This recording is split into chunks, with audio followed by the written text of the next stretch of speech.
ઐતિહાસિક તીર્થભૂમિ સ્વરાજાશ્રમ બારડોલીમાં રહી સરદાર સાહેબનું પુણ્ય સ્મરણ કરવું એ આપણું સદભાગ્ય છે તથા આ અવસરે આપણા સૌના પ્રિય મોરારી બાપુની ઉપસ્થિતિ એ આપણું અહોભાગ્ય છે. 5મી સરદાર સંગોષ્ઠી, 66મો સરદાર નિર્વાણ દિન તથા 1966માં સ્થપાયેલ સરદાર કન્યા વિદ્યાલયની અડધી સદીની અવિરત કેળવણી યાત્રાનો આજે સુભગ સમન્વય રચાયો છે. 3 વર્ષ પૂર્વે સરદાર સાહેબના સ્મરણમાં પ્રિય બાપુએ ગાયેલી રામકથા માનસ લોહ પુરુષની પૂર્ણાહુતિનો આ અવિસ્મરણીય દિવસ છે.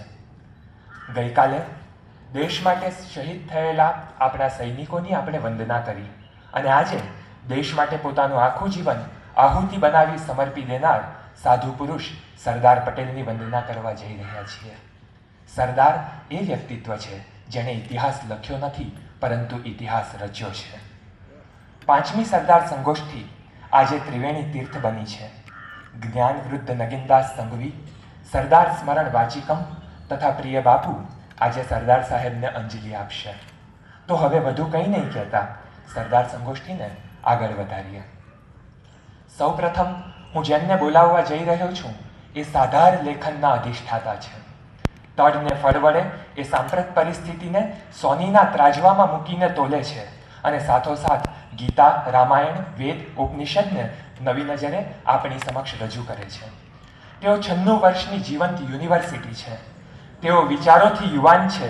યોગ આચાર્ય હોવા છતાં સદાય તેઓ વિદ્યાર્થી રહી સતત નવું શીખતા રહે છે. આપણે સૌ એમને સતત 4 સંગોષ્ઠીમાં સરદાર સાહેબના નવા આયામો સાથે માણીએ છીએ. તેઓ સરદાર સંગોષ્ઠીના જનક છે. જેમની શ્રુતિ અને સ્મૃતિ થકી આપણે સત્ય સુધી પહોંચી શકીએ છીએ. તો આદરણીય પ્રિય બાપા વિશે વધુ કંઈ નહીં કહેતા હવે આપણે એમને સાંભળીએ, જેમની આરપાર એક શતાબ્દી વહી રહી છે એવા શ્રી નગીનદાસ સંઘવી.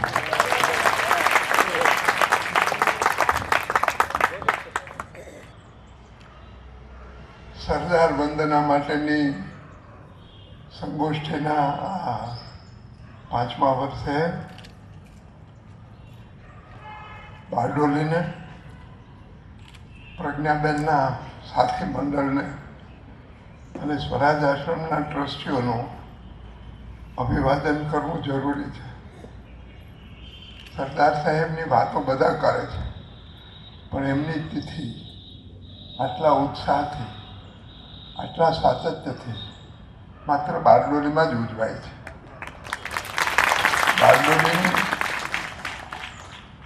બારડોલીની કેટલીક વિશિષ્ટતાઓ છે. શહીદોની વંદના તો આખા હિન્દુસ્તાને કરી. લેખો લખાયા, ભાષણો થયા, મુલાકાતો થઈ. પણ બારડોલીની શહીદ વંદના એ જુદી જાતની છે. વંદના તો થઈ પણ એમના પરિવારોના યોગક્ષમ માટેની જે વ્યવસ્થા બારડોલીએ કરી એ વ્યવસ્થા આખા હિન્દુસ્તાનમાં બીજા કોઈએ કરી નથી. વડાપ્રધાને કાગળો લખવાનું કહ્યું. ઠીક છે, કાગળોને બધી ભાવના બરાબર છે પણ જિંદગી કેવળ ભાવનાથી જીવાતી નથી. એમને માટે જે જરૂરી હોય એ ગોઠવણ બારડોલી જ કરી શકે, કારણ કે બારડોલીની તાસીર જુદી છે. બારડોલી સરદારથી ઘડાયેલું બારડોલી છે. આજે ભલે એને ઘણા વર્ષો થઈ ગયા હોય પણ એ સંસ્કાર બારડોલીની જમીનમાંથી કંઈ ગયા નથી.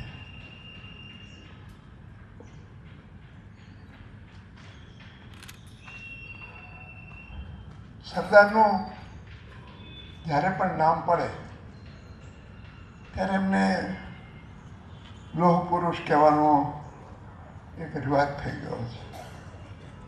બાપુએ પણ લોહ પુરુષની એક કથા બારડોલીને આપી છે. આ લોહ પુરુષનું જે વિશેષણ છે એ આપણે યુરોપ પાસેથી ઉછીનું લીધેલું છે અને ઉછીના લીધેલા કપડાં પૂરેપૂરા ફિટ તો થાય જ નહીં એમ આ વિશેષણ સરદારને પૂરેપૂરું લાગુ નથી પડતું.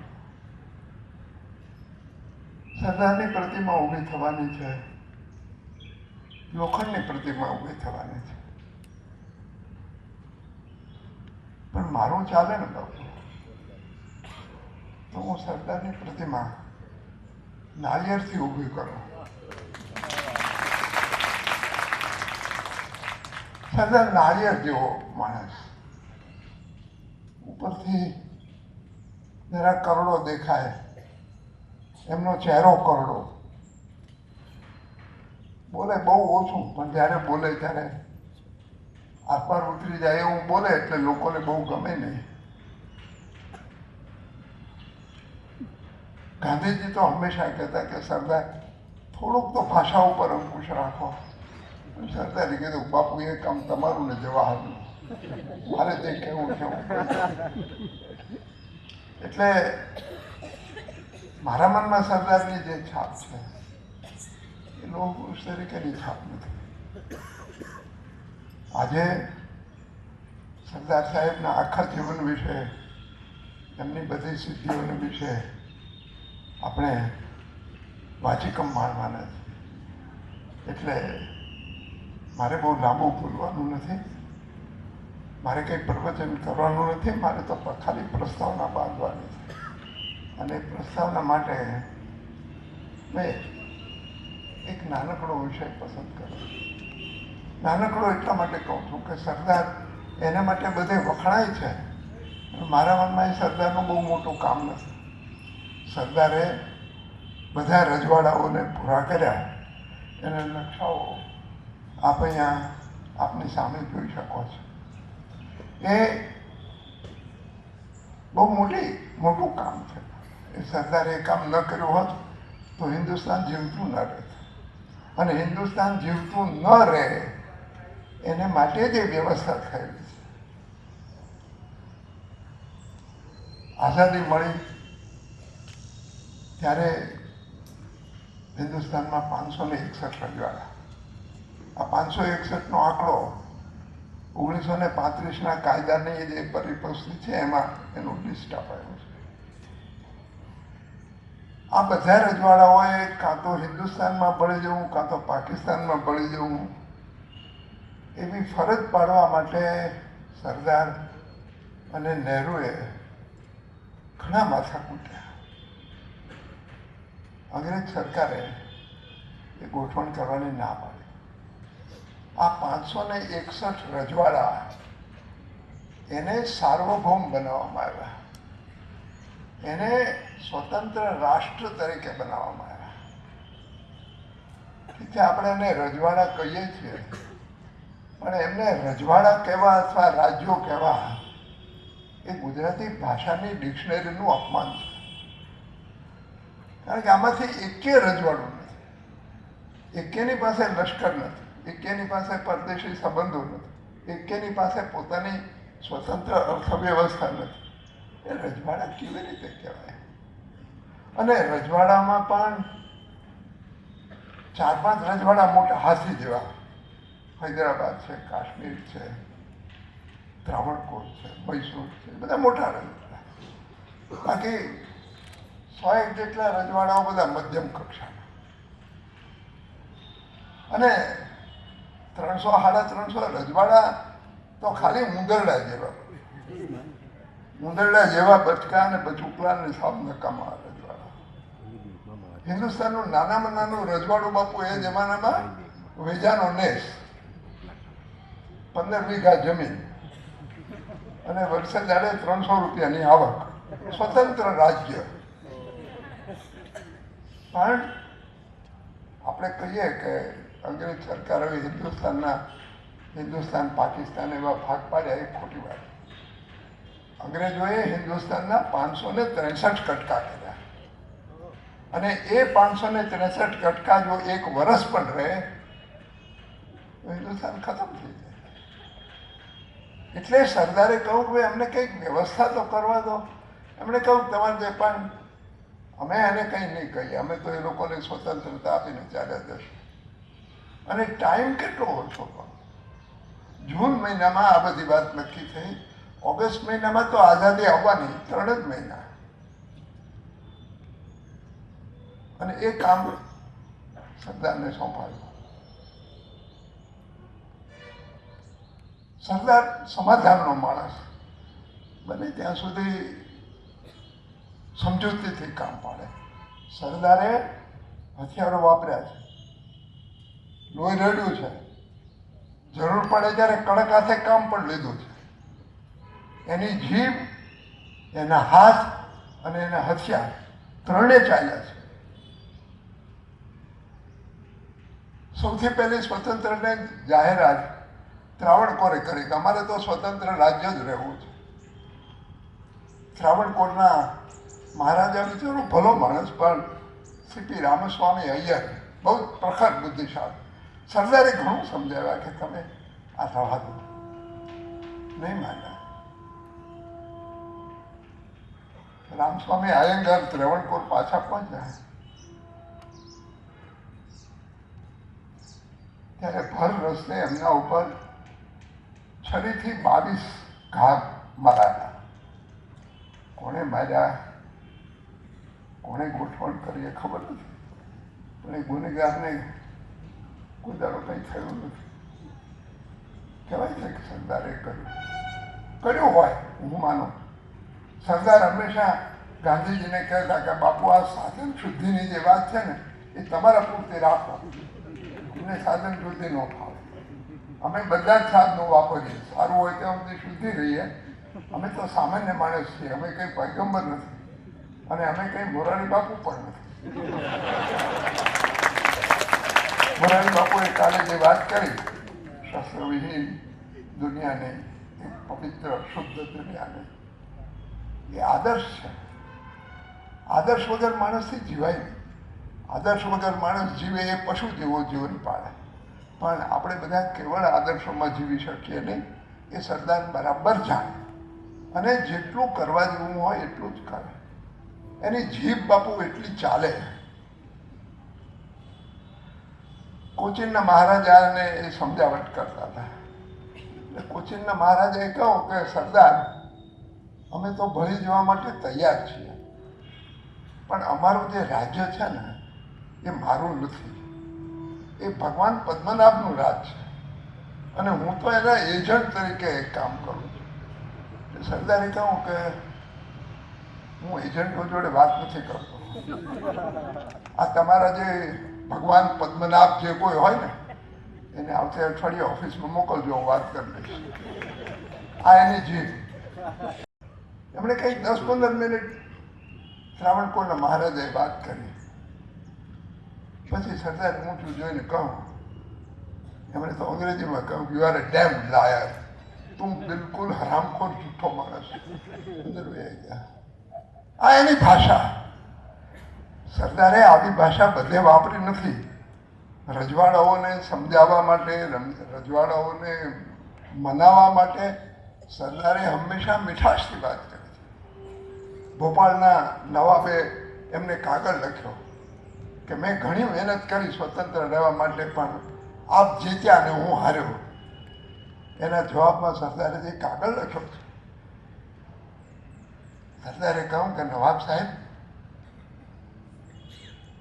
હું જીત્યો નથી, આ હાર્યા નથી, હિન્દુસ્તાન જીત્યું. અને એ ભોપાલના નવાબની કુટુંબ ઉપર જ્યારે જોખમ ઊભું થયું ત્યારે સરદારે બધો વિરોધ સહન કરી અને એ આખા કુટુંબને એમણે જીવતું બહાર કાઢ્યું. એટલે સરદારે નઠોર માણસ નથી. સરદાર જરૂર ન પડે ત્યાં સુધી શસ્ત્રો વાપરતા નથી, પણ જરૂર પડે સરખામણી તો નહીં કરાય, પણ આ હનુમાન છે બાપુ, એ ગદા કોક જ વખત વાપરે. મોટે ભાગે પોતાના ટાંટિયા ઘસે, પોતાનો હાથ ઘસે, પગે લાગે, સમજાવટ કરે, મનામણા કરે, પૂંછડું બાળવા દે, પછી ન ચાલે ત્યારે ગદા ઉપર. એમ સરદારે ન ચાલ્યું ત્યારે શસ્ત્રો ઊંચક્યા, જુનાગઢમાં ઊંચક્યા, હૈદરાબાદમાં લોહી પણ રડાયું. જુનાગઢમાં હું માનું છું ત્યાં સુધી 156 માણસો મર્યા, અને હૈદરાબાદમાં તો 2000 જેટલા માણસો મરાયા લડાઈમાં. એટલે જરૂર પડે ત્યારે લોહી અને લોખંડ બંનેનો ઉપયોગ સરદારે કર્યો છે, પણ એ લોખંડી માણસ નથી. મેં આપને કહ્યું એમ, એ કઠોર ગમે એટલો દેખાય, પણ એની જે એના મનમાં જે છે એ કોમળતા છે, અને કોમળ માણસે પણ ક્યારેક તો કઠોર થવું જોઈએ ને. આ ડાક્ટર સાહેબ બેઠા છે, એ દર્દીને રીતે સાચવે કરે, જરૂર પડે ત્યારે છરી વાપરો કે નહીં બાપા? જરૂર પડે ત્યારે એ છરી પેટમાં નાખીને કાપી તો નાખે. એટલે કરવું પડે ત્યારે સરદારે કર્યું છે. એટલે એને તમે જો લોખંડી કહેતા હો તો તમે કહો, પણ મને એ વિશેષણ બહુ ગમતું નથી મારી અંગત રીતે જો હું કહું. પણ એમની સમજાવટ, અને એમાં બાપુ બધી દલીલો કરે. સરદારને સૌથી વધારે મદદ પટિયાલાના મહારાજા યાદવેન્દ્રસિંહે કરી, અને બીજા નંબરે બિકાનેરના મહારાજાએ શાર્દુલસિંહ, એ તો ગુજરી ગયા તરત, પણ એ બંને સરદારને ઘણી મદદ કરી રજવાડાઓને સમજાવવાની બાબતમાં. પહેલા સરદારે કહ્યું કે ભાઈ તમે સ્વતંત્ર, આવક તમારી, સત્તા તમારી, રાજવટ તમારી, તમારે જે કરવું હોય કરો. તમારું લશ્કર, એનું સંરક્ષણ અમે કરીએ. એ કંઈ તમે કરી શકવાના નથી, તમારી પાસે લશ્કર નથી, એટલે સંરક્ષણ અમે કરીએ, વિદેશી સંબંધો અમે સાચવીએ, અને વાહન વ્યવહાર અમે કરીએ, બાકીની બધી સત્તા તમારી. એ શરતે બાપુ બધાએ સહી કરી. ઓગસ્ટ મહિનાની 15 તારીખે બધા જ રજવાડાઓ, 4 રજવાડાઓ નહીં આવ્યા. 3 કહેવાય છે સામાન્ય રીતે, એ ખોટું છે, કારણ કે 4 રજવાડાઓ નહીં આવેલા. જુનાગઢ નહીં આવ્યું, હૈદરાબાદ નહીં આવ્યું, કાશ્મીર નહીં આવ્યું, અને સિક્કિમ નહીં આવ્યું. સિક્કિમને મોટાભાગના લોકો ભૂલી જાય છે, કારણ કે બહુ નાનું અને આપણાથી બહુ દૂર, એટલે આપણને બહુ દરકાર નહીં. પણ સિક્કિમ નહીં જોડાયું. સિક્કિમને સરદાર પણ નહીં મનાવી શકે. પણ એ 3-4 રાજ્યો, એમાં જ સૌથી પહેલી આડોડાઈ જુનાગઢે કરી. અમે સર બાપુ, આપણે કાઠિયાવાડી લોકો આડોડાઈ માટે જરા પ્રખ્યાત થવું. આ ગુજરાતીઓને આપણે બહુ ફાવીએ નહીં. એટલે પણ હવે સરદાર તો ગુજરાતના તો આપણા જેવા કાઠિયાવાડી માણસ, એટલે એમણે જુનાગઢને સીધું કર્યું. કાશ્મીરને એમણે સીધું કરવાની મહેનત કરી, પણ એ દરમિયાન લશ્કરી હુમલો થયો, એટલે એમના હાથમાંથી વાત ગઈ, કારણ કે લશ્કરી ખાતાનું ને વિદેશ ખાતાનો પ્રોબ્લેમ થઈ ગયો, એટલે એ જવાહરલાલે સંભાળ્યો. હૈદરાબાદનું કામ બાપુ માઉન્ટ બેટને કહું કે મારે એની જોડે ઓળખાણ છે, હું પતાવી આપીશ. સરદારે કહું નહીં પતે, તો કે ના, પતાવી દઈશ. સારું. એટલે 1 વર્ષ વાટાઘાટ ચાલે બાપુ, અને અનેક યોજનાઓ રજૂ થઈ એમની પાસે. પછી માઉન્ટ બેટન તો વિલાયત ગયા. એટલે હૈદરાબાદના નિઝામને લાગ્યું કે હવે આ માણસની જોડે કામ પાડવાનું બહુ ફાવે એવું નથી. એટલે એમણે મુનશીની મારફતે કહેવરાવ્યું કે સરદારને કહો કે આ માઉન્ટ બેટનની છેલ્લી યોજના જે છે એ મને મંજૂર છે. એટલે મુનશીએ ફોન કર્યો. આ મુનશીએ પોતે નોંધ્યું છે કે મેં રાત્રે સરદારને કહ્યું કે સરદાર નિઝામ માની ગયા છે, અને માઉન્ટ બેટનની છેલ્લી યોજના પ્રમાણે એ હિન્દુસ્તાનમાં ભળશે. મુનશી નિઝામને કહો કે યોજના વિલાયત ચડી ગઈ. એ યોજના હવે વિલાયત કે તું મારી જોડે વાત કર. એટલે મેં આપને કહ્યું એની ભાષા આટલી જ કરવી. એ બાપુ 47માં આ બધા કાયદાઓ પર સરદારે પોતે સહી કરી, બધા રજવાડો આવ્યા ભર્યા. સપ્ટેમ્બર મહિનો જે ગયો બાપુ એ જુનાગઢમાં ગયો, સપ્ટેમ્બર ઓક્ટોબર 2 મહિના. નવેમ્બરમાં સરદારે પોતાનું સ્વરૂપ ખોલ્યું. એને મેનનને કહું કે આ બધા એટલા બધા રજવાડાઓ તો આપણને પોસાય નહીં. આ બધા રજવાડાઓમાં જે સૌથી નાના રજવાડા છે ને એને આપણે ભેળવી દઈએ. મેનને કહું કે પણ બાપુ આપે સહી કરી છે અને હજી 2 મહિના પૂરા થયા. એ ખરું મેનન, પણ હવે પરિસ્થિતિ બદલાઈ ગઈ છે. એટલે સહી ભાઈ આપણે કરી છે, પણ પરિસ્થિતિ બદલાઈ ગઈ એટલે આપણે જુદી રીતે કરવું જોઈએ. અને એ છત્તીસગઢ અને ઓરિસ્સાના 14 રાજ્યોને એમણે પહેલા ભેટવા. મેનનને કહું કે તમે જાઓ, એ લોકોને કહો કે અમે તમને સાલિયાણા આપીએ, તમે બધી સત્તા અમને સોંપી દો અને અંદર મર્જ થઈ જાઓ. રજવાડા કંઈ માને બાપુ? એ તો કંઈ તૈયાર જ નહીં ભણવા માટે. એટલે મેનને આખી રાત માથાકૂટ કરી. સવારે સરદાર આવ્યા. મેનનને ખબર નહીં સરદાર આવવાના. સરદાર આવ્યા ને કહ્યું મેનન શું થયું? તો બાપુ કોઈ માનતા નથી. સારું, એમને જરા બોલાવો. એમને બોલાવ્યા. સરદારે થોડીક સમજાવટ કરી. છેલ્લું વાક્ય સરદારે ઉઠતા ઉઠતા એટલું કહ્યું કે આપને અમારી વિનંતી છે કે આપ અમારી સાથે જોડાઈ જાઓ, પણ આપ એ કેટલું યાદ રાખજો કે તમે બધા રજવાડાઓ હિન્દુસ્તાનના શરીરે થયેલા ગુમડાઓ છો. You are the ulcers on the body politic of India. તમે જો સીધા ઈલાજથી ન માનો તો અમારે સર્જરી કરવી પડે. હવે આપ મેનનને જોડે લોકો સમજે ને એનો શું અર્થ થાય. બધાએ સહી કરી આપી. પછી કાઠિયાવાડ, પછી એક બધા રજવાડાઓને એમણે. અને મેનને ઘણી વાર કહું કે બાપુ આપે ગયા અઠવાડિયે કહેલી વાત તમે આજે ફેરવો. સરદારે કહું કે તો આપણે ફેરવવી પડે. આ સરદાર સામ દામ દંડ ભેદ એ રાજનીતિના બધા જ ઉપાયો સરદાર કરી શકે. કારણ કે સરદારે આખી જિંદગી ગાંધીની પાછળ ચાલ્યા. ગાંધીની વાત ન ગમે તો પણ ચાલ્યા. 42ની લડત શરૂ કરવાની સામે સરદારનો જબરો મોટો વિરોધ કે બાપા નથી કરવા જેવો. ગાંધી કહ્યું ના, એ કરવો છે. ચાલ્યા. અને લોકો એને કહેતા કે ગાંધી તમે સરદાર તમે ગાંધીના આંધળા ભગત છો. એટલે સરદાર હંમેશા કહેતા કે ભગત આંધળો હોય એ જ થઈ શકે, દેખતા માણો ભગત ન થાય. દેખતો માણસ દરેક વખતે પોતાનું લોજિક લગાડે. ભક્તિમાં લોજિક નથી ચાલતું.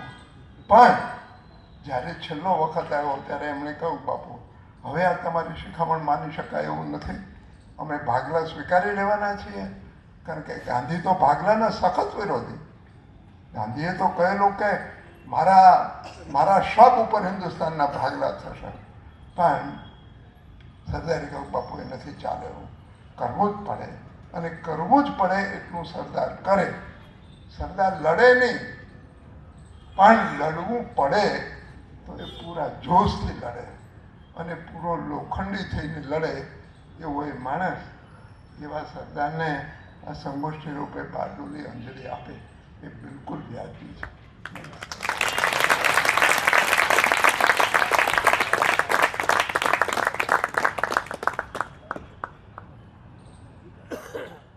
નગીનદાસ સંઘવી આપણા સૌના બાપા, એમનો વર્ગ હંમેશા આપણને ગમતો જ હોય છે. એમણે જે સરદારની વાત કરી એના વિશે ભવભૂતિએ ઉત્તમ રામચરિતમાં જે કહ્યું છે, વજ્રાદપી કઠોરાણી મૃદુની કુસુમાદપી લોકોત્તરાણામ ચેતાંશી કોહી વિઘ્નતુમ અર્હસી. બાપા, તમે હંમેશા નવું જ લાવો છો. તમે નવા નવા આયામો સાથે જ આવો છો. તમે છો ત્યાં સુધી સરદાર સંગોષ્ઠી તમારી નિશ્રામાં જ થશે એવું આ બારડોલી પ્રદેશ વતી અમે સૌ આપને કહેવા માંગીએ છીએ. હવે આપણે સરદાર સાહેબનું સ્મરણ એક નવતર પ્રયોગ વાચિકમ દ્વારા કરવા જઈ રહ્યા છીએ. બારડોલી પ્રદેશ પ્રથમવાર વાચિકમ માણવા જઈ રહ્યું છે. વાચિકમ એટલે કોઈ એક સાહિત્ય, વ્યક્તિ વિશેષ કે વિષયની વિશિષ્ટ રીતે સંગીતમય વાङ्મય પ્રસ્તુતિ. ફાનાટિકલ થિયેટર કંપની અને ટ્રાન્સ ઇન્ડસ ફાઉન્ડેશન અમદાવાદ દ્વારા વાચિકમના અનેક પ્રયોગો થયા છે. બાપુની નિશ્રામાં પૃથ્વી વલ્લભ, દરિયાલાલ, બને નરસૈયો જેવા વાચિકમ યોજાયા છે. ચિંતન પંડ્યાના નેતૃત્વ હેઠળ સરદાર સાહેબના વિવિધ જીવન પ્રસંગોને વાંચન દ્વારા જીવંત કરવાનો એક નમ્ર પ્રયાસ આજે થવા જઈ રહ્યો છે.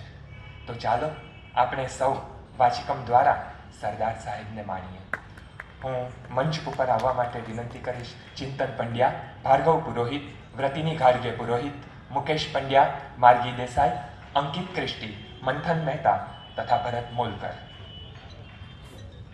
તો હવે આપણી સમક્ષ પ્રસ્તુત છે વાચિકમ. यही प्रसिद्ध शक्ति की शिलाटल, हिलाए से सका कभी न शत्रुदल. पटेल पर स्वदेश को गुमान है, पटेल पर स्वदेश को गुमान है, पटेल पर स्वदेश को गुमान है. જજ સાહેબ આપણે માની લઈએ છીએ કે ધારી લઈએ કે આ માણસને એના પરિવારની સ્થિતિ જોતા ઓછી સજા આપવી જોઈએ, પણ પછી એની શી ખાતરી કે આ વ્યક્તિ ગુનો નહીં જ કરે? જજ સાહેબ, દખલગીરી બદલ માફી માંગુ છું, પરંતુ વલ્લભભાઈ, આપના માટે આ અગત્યનો તાર છે. લાવો. હા તો સાહેબ, આ વ્યક્તિને એના ગુનાની સંપૂર્ણ સજા મળવી જ જોઈએ. સજા દરમિયાન જો એનું હૃદય પરિવર્તન થાય છે તો નામદાર કોર્ટ એની સજા માફી વિશે વિચારી શકે, પરંતુ અત્યારે તો નહીં. વલ્લભભાઈ, આપની વાત સાચી છે. નામદાર કોર્ટ આરોપીની સજા યથાવત રાખે છે. અરે વલ્લભભાઈ, શું થયું? એવો તો શો અગત્યનો સંદેશ છે? સાહેબ, મારી પત્નીનું અવસાન થયું છે. મારે અત્યારે જ મુંબઈ જવા નીકળવું પડશે. ત્યાં મારી 5 વર્ષની દીકરી ને 4 વર્ષનો દીકરો ગમાયા ગયા છે. મારી માતા ઝવેરબેનનો મને આછો પાતળો ચહેરો કદાચ યાદ હશે, પણ રાતે સૂતી વખતે માતાના ખોળાની હૂંફ યાદ છે. માતાના અવસાન વખતે મારા પિતાજી લગભગ 33 વર્ષના હશે. આ ઘટના પછી એમનું કોમળ વ્યક્તિત્વ વજ્ર જેવું થયું હશે. કેટલાક આઘાત વ્યક્તિને વધુ ખડતલ બનાવી દેતા હોય છે, કદાચ નાળિયેર જેવા કઠણ. ભર જુવાનીમાં વિધુર થયેલા મારા પિતાએ ક્યારેય બીજા લગ્ન વિશે વિચાર્યું નહીં. સાવકી માના ઓથારમાં સંતાનોની શી દશા થશે એ વિચારથી તેઓ આજીવન વિધુર જ રહ્યા. ઇંગ્લેન્ડ જઈને 36 મહિનાનો કોર્સ 30 મહિનામાં પૂરો કરી તેઓ બેરિસ્ટર થઈને પાછા આવ્યા. જોયું તો આખો દેશ બદલાઈ રહ્યો હતો. ગાંધી નામની એક આંધીએ સમગ્ર દેશને ઝંઝોળી નાખ્યો હતો અને અચાનક ગુજરાત ક્લબમાં ગાંધીનું ભાષણ સાંભળી વલ્લભભાઈ ગાંધીજીને મળવા ગયા. વલ્લભભાઈ, તમે રહ્યા વકીલ, તમને આ સત્યાગ્રહના કાર્યમાં રસ કેવી રીતે પડશે? ગાંધીજી, પડશે, ચોક્કસ પડશે. ધંધો પડી ભાંગશે, રસ્તા ઉપર આવી જશો મારી જેમ. પાછા તમને તો આ ગુજરાત પ્રાંતિક રાજનૈતિક પરિષદના મંત્રી બનાવવામાં આવ્યા છે. તો શું થયું? વેઠ કરવી પડશે તો વેઠિયાગીરીથી મુક્તિ અપાવવાની લડત કેવી રીતે ચાલુ રાખી શકશો? આ વેઠ નથી, તો શું છે?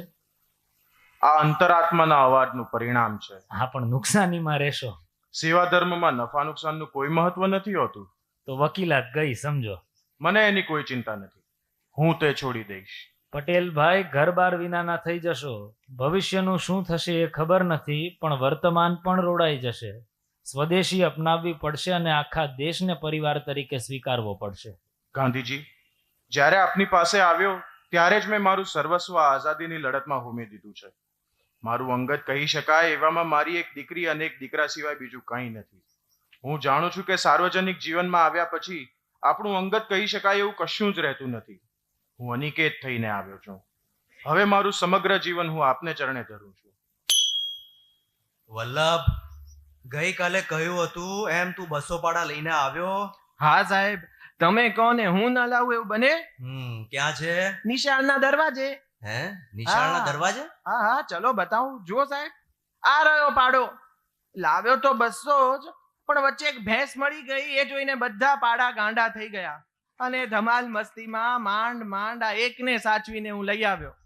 આ શું મજાક છે વલ્લભ? હે, શું થયું માસ્તર? કેમ બૂમાબૂમ કરો છો? અને આ ભેંસ અહીંયા નિશાળમાં?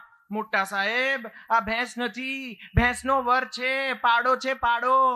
આ દેખાય છે પણ કેમ છે અહીંયા? આ સાહેબે જ લાવવા કહ્યું.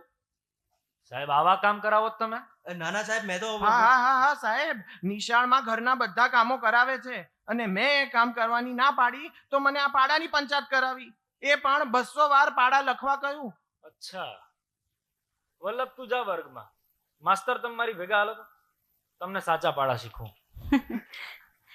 નિશાળમાં સહેજ પણ ખોટું નહીં ચલાવી લેનાર આ બાળક વલ્લભ એટલે મારા પિતાજી વલ્લભભાઈ ઝવેરભાઈ પટેલ. શિક્ષણની નિશાળથી લઈને જીવનની નિશાળ સુધી એમણે ક્યારેય ખોટું કર્યું નથી અને ખોટું સાંખી લીધું નથી, પછી ભલે એ પરિવાર હોય કે દેશ. મારા પિતાજી અને દાદાજી વચ્ચેનો એક પ્રસંગ મને યાદ આવે છે. બોરસદમાં એકવાર પિતાજીની ઓફિસે દાદાજી જઈ ચડ્યા. અરે બાપુજી, તમે આવો આવો.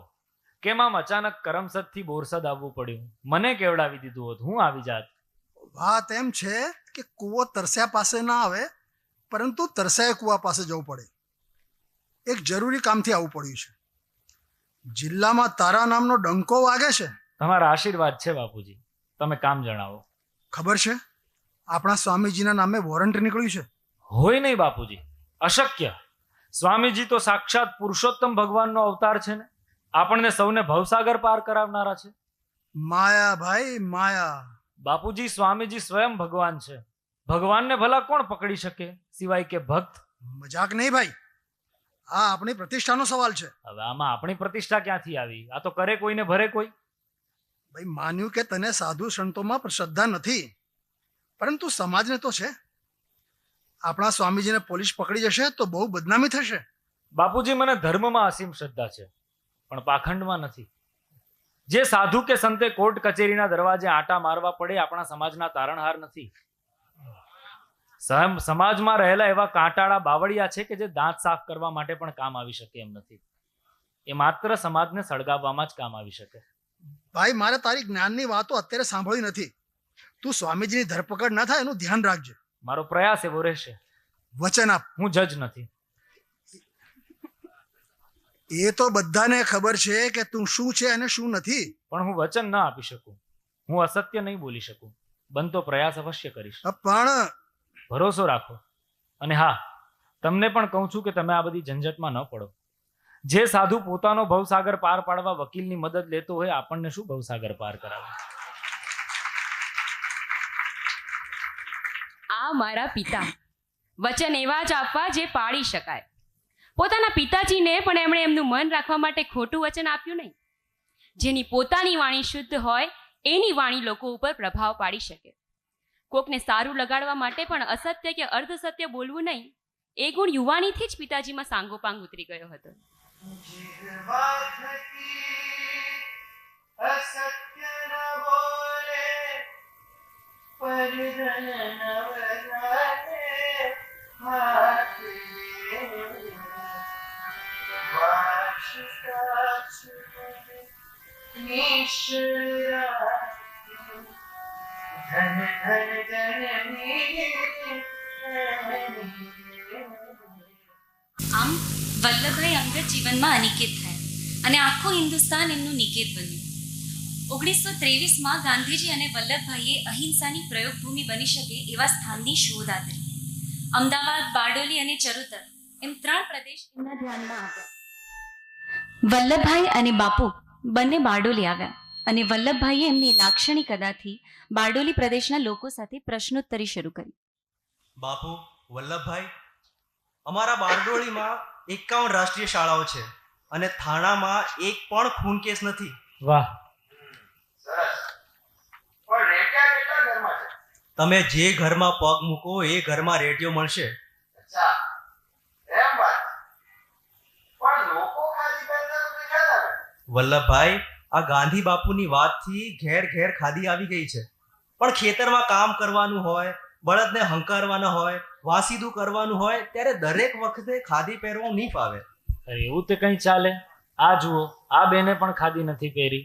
ગાંધી બાપુ વાત તો તમારી હાવ હાચી, પણ મેં અટી ખેતરે ને ત્યાં જાણ્યું કે મહાત્મા ગાંધી આવ્યા એટલે દોડતી આવી. મેં ખાડી પહેરવા જાઉં અને તમે ભાગી ગયા તો. બાપુ હવે આપો જવાબ. તમે ભાગી જાઓ તો આને તો દર્શન કરવાના રહી જાય. કલ્યાણજીભાઈ, આ બારડોલી પંથકમાં આવી બહેનો કેટલી? ઘણી ગણાય નહીં એટલી બાપુ. બારડોલી મર્દાની ભૂમિ છે. બાપુ આવું તો પહેલી વાર છે. જે ભૂમિની જનતા જો આટલી ખમીરવંતી હોય તો આખા પ્રદેશની સંતાનો કેવી ભરવીર હશે.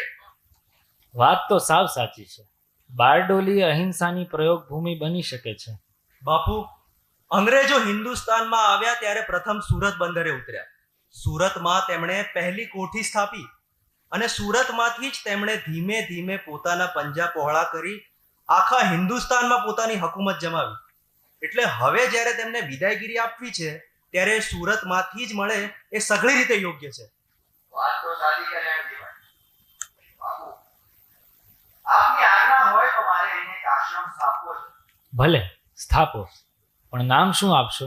સ્વરાજ આશ્રમ બારડોલી.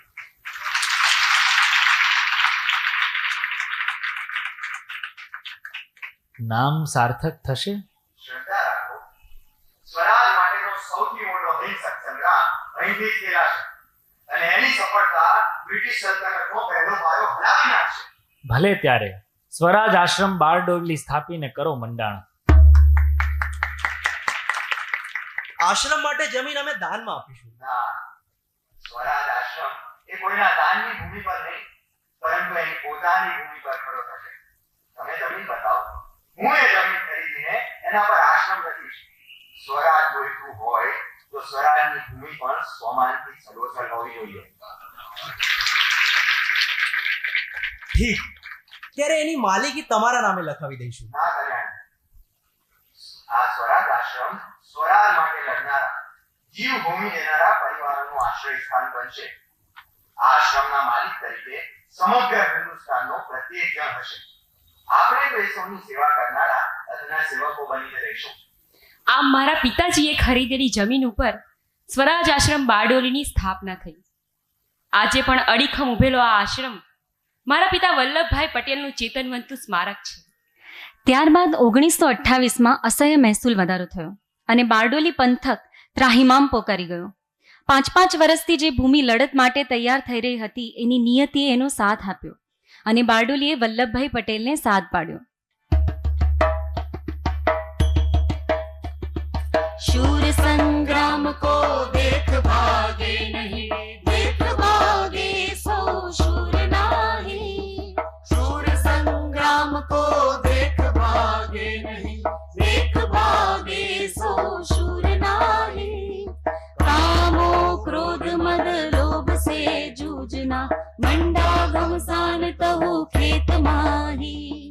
कामो क्रोध मद लोभ से जूझना, मंडा घमसान तहु खेत माही.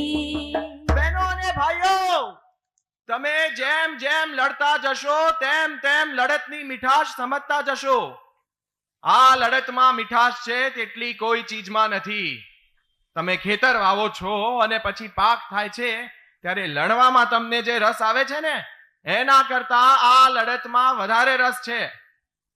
તમારામાંથી ઘણાને પોતાની જમીન જપ્ત થવાનો ડર છે તે હું જાણું છું. સરકાર આ જમીનો વિલાયત લઈ જવાની છે. બહુ તો આ જમીનો સરકારને ચોપડે તેમના નામે ચડાવી દેવામાં આવશે. પણ તમારામાં એકતા હોય તો આ જમીનો ખેડવા આવે તેનો સામનો તમે કરી શકશો. સરકાર પાસે ગામ દીઠ એક મુખી છે અને એક તલાટી છે, પણ આપણી પાસે તો ગામનો દરેક જણ છે. સરકાર પાગલ છે, બધું પગ તળે છૂંદી નાખવા તલપાપડ થઈ રહી છે. સિંહ વાઘને પગ તળે છૂંદી નાખનાર મસ્તાનો હાથી નાનકડા મચ્છરની અવગણના કરે છે. હું આ ટચુકડા મચ્છરને કહું છું કે આ પાગલ હાથીને જેમ ઘૂમવું હોય તેમ ઘૂમવા દેજો અને પછી લાગ જોઈને તેની સૂંઢમાં પેસી જજો. બારડોલીની હાકલ પડી રે, બારડોલીની હાકલ પડી રે, જો ભાઈને બેન રે કે બારડોલી યુદ્ધે રમે છે. ઓ કે બારડોલી યુદ્ધે રમે છે. ઉઠો શુરા સૌ ફાકડાને, ઉઠો શુરા સૌ ફાકડાને, ઝીલ જો વલ્લભનો બોલ રે કે બારડોલી યુદ્ધે રમે છે. ઓ કે બારડોલી યુદ્ધે રમે છે. રાણે અહિંસક થઈ જજો ને, રાણે અહિંસક થઈ જજો ને, સાચને કોઈ નહીં આચરે કે બારડોલી યુદ્ધે રમે છે. ઓ કે બારડોલી યુદ્ધે રમે છે. ઓ કે બારડોલી યુદ્ધે રમે છે. ઓ કે બારડોલી યુદ્ધે રમે છે. પિતાજીને બારડોલીમાં જેમણે સાંભળ્યા એ સૌ ઓછા બોલનારા અત્યંત શરમાળ એવા વલ્લભભાઈનું આવું સ્વરૂપ જોઈને આશ્ચર્યચકિત થયા.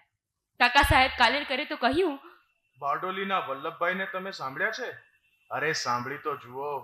વલ્લભભાઈ ભાષા નથી બોલતા, પણ મહેસૂલ વધારાથી હિજરાતી પ્રજાની કકડતી આંતરડીઓનો અવાજ ઉચ્ચારે છે. કોઈ અચ્છો ચમરબંધ સાક્ષર પણ આવી ભાષા બોલી તો બતાવે. એમનું આજનું મઢીગામનું ભાષણ તો જુઓ. બારડોલીની લડતને સૌ થર્મોપોલીની લડત સાથે સરખાવે છે. તમે તો પેલો સર્કલ આવે એટલે ગભરાઈ જાઓ છો, શિયાવિયા થઈ જાઓ છો. કોઈ તમારી આવી હાલત જોશે તો આ થર્મોપોલી છે ને તેના થડમાં પોલી જેવી થઈ જશે. તમે ડરી ડરીને સુવાળા થઈ ગયા છો. અન્યાયની સામે થવાની ચીડ પણ આપણામાં નહીં રહે એવા સુવાળા ન થઈ જવું જોઈએ. એ તો બીકમપણું છે. તમે ભલે ખેડૂત હો પણ કાળજું સિંહનું રાખો. આ જબર છાતી કાઢીને ચાલવાનો અધિકાર માત્ર ખેડૂતનો જ છે. હાવ હાચું વલ્લભભાઈ, હાવ હાચું. તમે અમારા હાચા સરદાર છો. તમે સરદાર છો.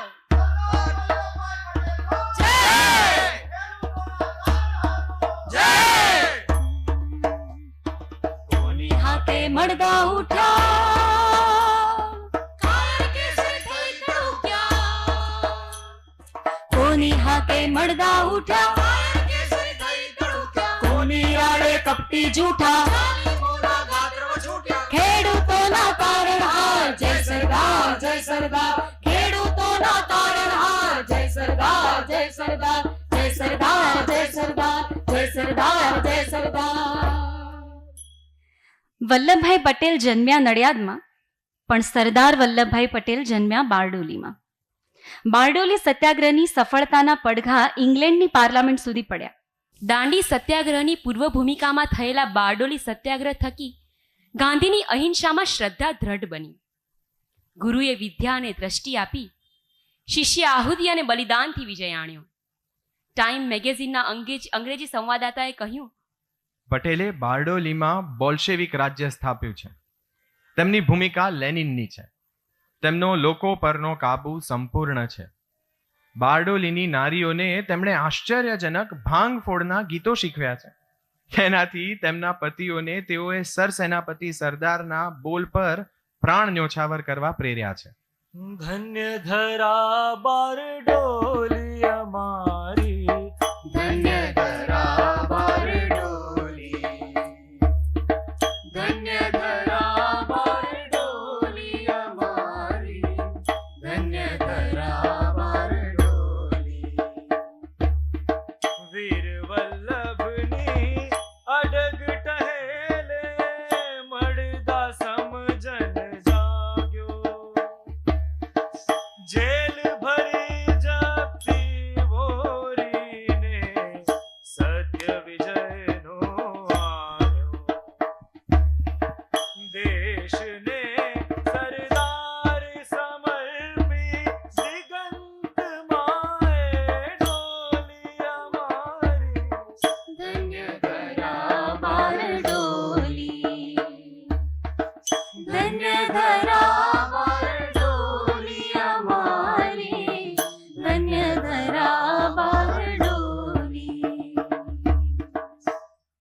1930 નો દાંડી સત્યાગ્રહ શરૂ થયો.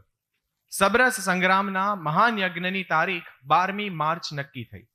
તે અગાઉ 7મી માર્ચે યજ્ઞના પુરોહિત સરદારનું સરકારે અપહરણ કર્યું. સરદારને સાબરમતી જેલમાં લઈ જવામાં આવ્યા. જેલના દરવાજે તેમને આવકારતા સુપ્રિન્ટેન્ડન્ટ બિલીમોરિયાએ કહ્યું, સરદાર, લો આ સિગરેટ, અને હા, જેલમાં જરૂર પડે તો મારી પાસે મંગાવી લેજો. અરે મિસ્ટર બિલીમોરિયા, મારી પાસે મારી બીડી છે, મારે તમારી સિગારેટની શી જરૂર? પણ સરદાર, તમે બીડી જેલમાં લઈ નહીં જઈ શકો. મને ખબર છે કે તમને બીડી અને સિગરેટ વિના ચાલે એમ નથી, એટલે જ કહ્યું કે મારી પાસે માંગી લેજો. મિસ્ટર બિલીમોરિયા, હું ગાંધીજીનો સેવક છું. જેલમાં મને અગવડ પડે તો ભલે પડે, પણ હું બ્રિટિશરો સામે મારી અંગત માંગણી તો નહીં જ મૂકું. પણ તમે તમારી બીડી અંદર તો નહીં જ લઈ જઈ શકો. ઠીક, ત્યારે આ બીડી મેં ફેંકી. અરે, હા, કાયમ માટે ફેંકી. આવું કઈ રીતે થઈ શકે? એક દિવસ આ ખોળિયું પણ આપણે ઉતારીને ફેંકી જ દેવાનું છે. આ તો એક બીડી છે. આજથી હું બીડીનો ત્યાગ કરું છું. સરદાર, તમે ધન્ય છો. આ જીવન ઉત્તમ કક્ષાની સિગરેટ પીનાર, ઓફિસ અને ઘરમાં હુક્કો ગગડાવી લોકોના હાંજા ગગડાવનાર મારા પિતાજીએ પલભરમાં બીડી છોડી દીધી. સાબરમતી જેલમાં નાખેલી એ બીડી ત્યારબાદ સરદારે ક્યારેય પોતાના હાથમાં પકડી નથી. જે વ્યસનને ત્યજી શકે, જે વેરને ત્યજી શકે, જે 4 વખત કોંગ્રેસનું પ્રમુખ પદ કોઈક બીજાને દાનમાં આપી શકે, એ વડાપ્રધાન પદને ત્યજીને એક પળમાં બીજાને દાનમાં આપી દેમાં નવાઈ શી? ગાંધી, સરદાર અને મહાદેવભાઈ ત્રણેય 16 મહિના યરવડા જેલમાં સાથે રહ્યા અને એ સરદાર 16 કળાએ ખીલ્યા. ગાંધી બાપુને પણ મારા પિતાજી શું છે એનો ખ્યાલ આ 16 મહિનામાં આવ્યો. સરદાર, કારાવાસમાં શ્રી કૃષ્ણનો જન્મ થયો હતો ને? જી બાપુ. કારાવાસમાં જ સ્વરાજ્યનો જન્મ થશે. એ તો થઈ ગયો. થઈ ગયો? આ વખતે જન્મ નહીં, અવતાર થયો છે. સરદાર, તમને અહીંયા પણ મજાક સૂજે છે? કદાચ મજાક સૂજવાનું જ બાકી રહી ગયું હતું. તમે બરાબર વિચાર્યું સરદાર. હા, જેલમાં સાથે રહીશું તો આવા ઘણા મોકા આવશે જ્યારે આપણે નિસંકોચપણે ખડખડાટ હસી શકીશું. મહાદેવ, જેલની બહાર પણ આ સરદારને કોણ રોકે છે? કોઈ રોકી પણ શકે? કામગીરી બાપુ. બાપુ, આજે એક પત્ર આવ્યો છે. એક 22 વર્ષનો યુવાન ભાઈ તમને જેલમાં મળવા માંગે છે. એવું તે શું કામ આવી પડ્યું કે જેલમાં મળવા માંગે છે? આપની સાથે બ્રહ્મચર્યની વાત કરવા માંગે છે. શું? બ્રહ્મચર્ય અંગે ગાંધીજી સાથે વાત કરવી છે? એમાં શું? અરે મહાદેવ, એ યુવાનને લખ કે ગાંધીજીને 4 દીકરા છે. એ દરેકના લગ્ન થઈ ગયા છે, એમની પત્ની પણ જીવે છે. એમની સાથે બ્રહ્મચર્ય વિશે વાત કરવી હોય તો પરણીને છેલ્લે એક સંતાનના પિતા બનીને પછી વાત કરે. હા, વાત સાચી સરદાર. બાપુ, બીજો પણ પત્ર છે. શું લખ્યું છે? લખે છે કે મારી પત્ની બહુ કુરૂપ છે, જોવી ગમતી નથી તો હું શું કરું? તો લખી દો કે આંખ ફોડી નાખે, જોવાની ઝંઝટ જ નહીં રહે. આવો જવાબ લખાય? આવો સવાલ પૂછાય? હે, જેલમાં બેઠા તે તમે એવા નવરા થઈ ગયા કે સંસારની સમસ્યા પણ ઉકેલવા માંડ્યા? એક આ અંગ્રેજોનું તો બાકી છે, એ પતે પછી આશ્રમમાં બેસીને આ નવું તિકડમ શરૂ કરજો. અરે પણ સરદાર, લોકો બાપુને કેટલી શ્રદ્ધાથી પ્રશ્નો પૂછે છે. શ્રદ્ધા નથી, અંધશ્રદ્ધા છે. સંસારના પ્રશ્નો વ્યક્તિએ જાતે અનુભવ્યા હોય છે, એના ઉત્તર એણે જાતે જ શોધવાના હોય. પતિ પત્નીની વાતો કોઈને કરાય પણ નહીં અને કોઈથી એમાં પડાય પણ નહીં, ભલે ને ગાંધી મહાત્મા કેમ ના હોય. ભલે સરદાર, હવે આવા કાગળો આવશે તો હું તમને જ સોંપી દઈશ, તમે જ ઉત્તર આપજો.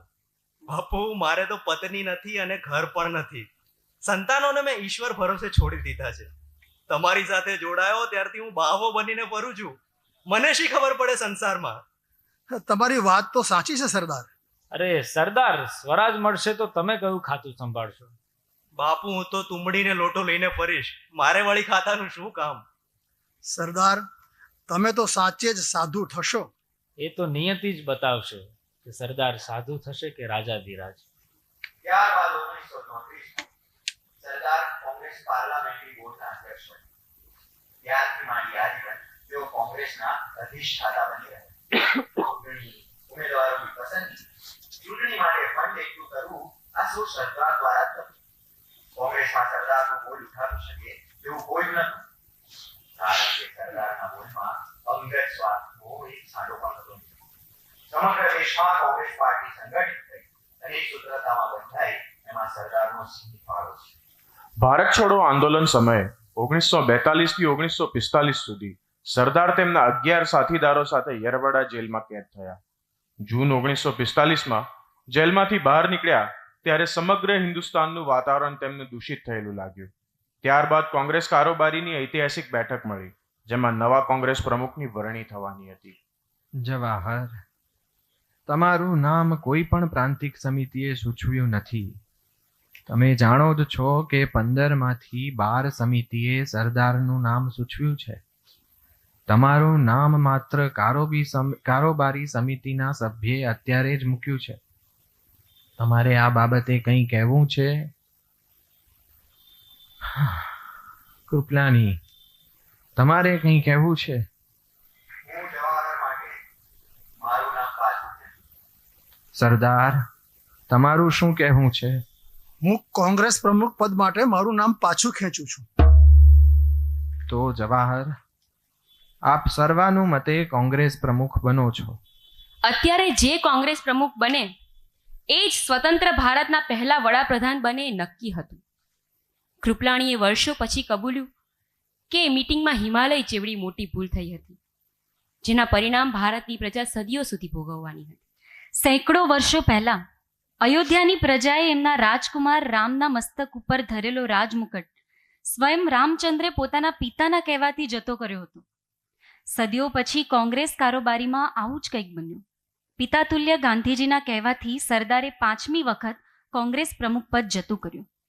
વચગાળાની સરકારમાં જોડાયા પછી ગૃહપ્રધાન સરદાર અને પંતપ્રધાન નહેરુ વચ્ચે એક અત્યંત મહત્વની બેઠક યોજાઈ. સરદાર, આ મુસ્લિમ લીગનો પ્રભાવ વધી રહ્યો છે અને તેઓ દેશમાં વિભાજનની ભાવના ફેલાવી રહ્યા છે. હું જાણું છું જવાહર, પણ એમાં કેટલીક ભૂલો આપણી પણ છે. અને હવે અત્યારે તો આપણે જે પરિસ્થિતિ છે એ સ્વીકારવી જ રહી. એટલે મુસ્લિમ લીગ સાથે આપણે કામ કરી શકીએ. જેના લોહીમાં હતા એવા સરદાર વાસ્તવવાદી હતા. એક જ ઘરમાં રહીને સતત લડવું એના કરતાં તો 2 અલગ અલગ ઘરમાં રહેવું વધારે યોગ્ય હતું. ત્યારબાદ કોંગ્રેસ કારોબારીની એક એવી બેઠક મળી જેમાં સૌ કોઈ વિચારહીન અને શોકાતુર હતા. પિતાજીએ સૌપ્રથમ સંબોધન કર્યું. ભારતના ભાગલા એ કોઈને ગમતી વાત નથી. મને ભારે દુઃખ છે, પણ પસંદગી અનેક ભાગલાઓ અને એક ભાગલાની વચ્ચે કરવાની છે. આપણે વાસ્તવિકતાનો સામનો કરવો રહ્યો. લાગણીઓ અને ભાવનાઓમાં તણાઈ જવું હવે પાલવે નહીં. આપણને ગમે કે ન ગમે, પણ પંજાબ અને બંગાળમાં આજે પાકિસ્તાન એક વાસ્તવિક હકીકત છે. તે સંજોગોમાં હું કાયદાથી સ્થાપિત પાકિસ્તાન વધુ પસંદ કરું છું. આઝાદી આવી રહી છે. 75 થી 80% ભારત આપણી પાસે છે. એને આપણી શક્તિથી બળવાન બનાવીએ. કોઈ શોકનો ઠરાવ પસાર થતો હોય તેમ સંપૂર્ણ મૌનમાં 157 વિરુદ્ધ 27 મતે આ ભાગલાનો ઠરાવ પસાર થયો. 15મી ઓગસ્ટ 1947ની મધરાતે ભારતમાં નવો સૂરજ ઉગ્યો. दीदी हमें आजादी बिना खड़ग बिना ढाल साबरमती के संग तूने कर दिया कमाल. दीदी हमें आजादी बिना खड़ग बिना ढाल साबरमती के संग तूने कर दिया कमाल. साबरमती के संग तूने कर दिया कमाल. સરદાર સ્વતંત્ર ભારતના પહેલા ગૃહપ્રધાન, માહિતી અને પ્રસારણ પ્રધાન, દેશી રિયાસતોના પ્રધાન અને નાયબ વડાપ્રધાન બન્યા. 72 વર્ષના મારા પિતાજીએ દેશની સૌથી મહત્વની જવાબદારી સંભાળી.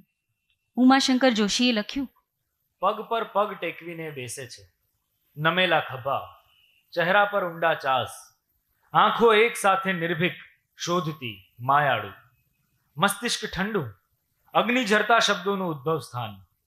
તમે કદી એમને બોલતા સાંભળ્યા છે? એ શબ્દો નથી ઉચ્ચારતા. ભૂખથી ભરખાતી વિરાટ પ્રજાના હિજરાતા આત્માની તાકાતને એકત્રિત કરે છે અને એનું લોખંડી કટ્ટર વ્યક્તિત્વ એમાંથી નિપજાવે છે. શબ્દ પંખાળા શાસ્ત્ર.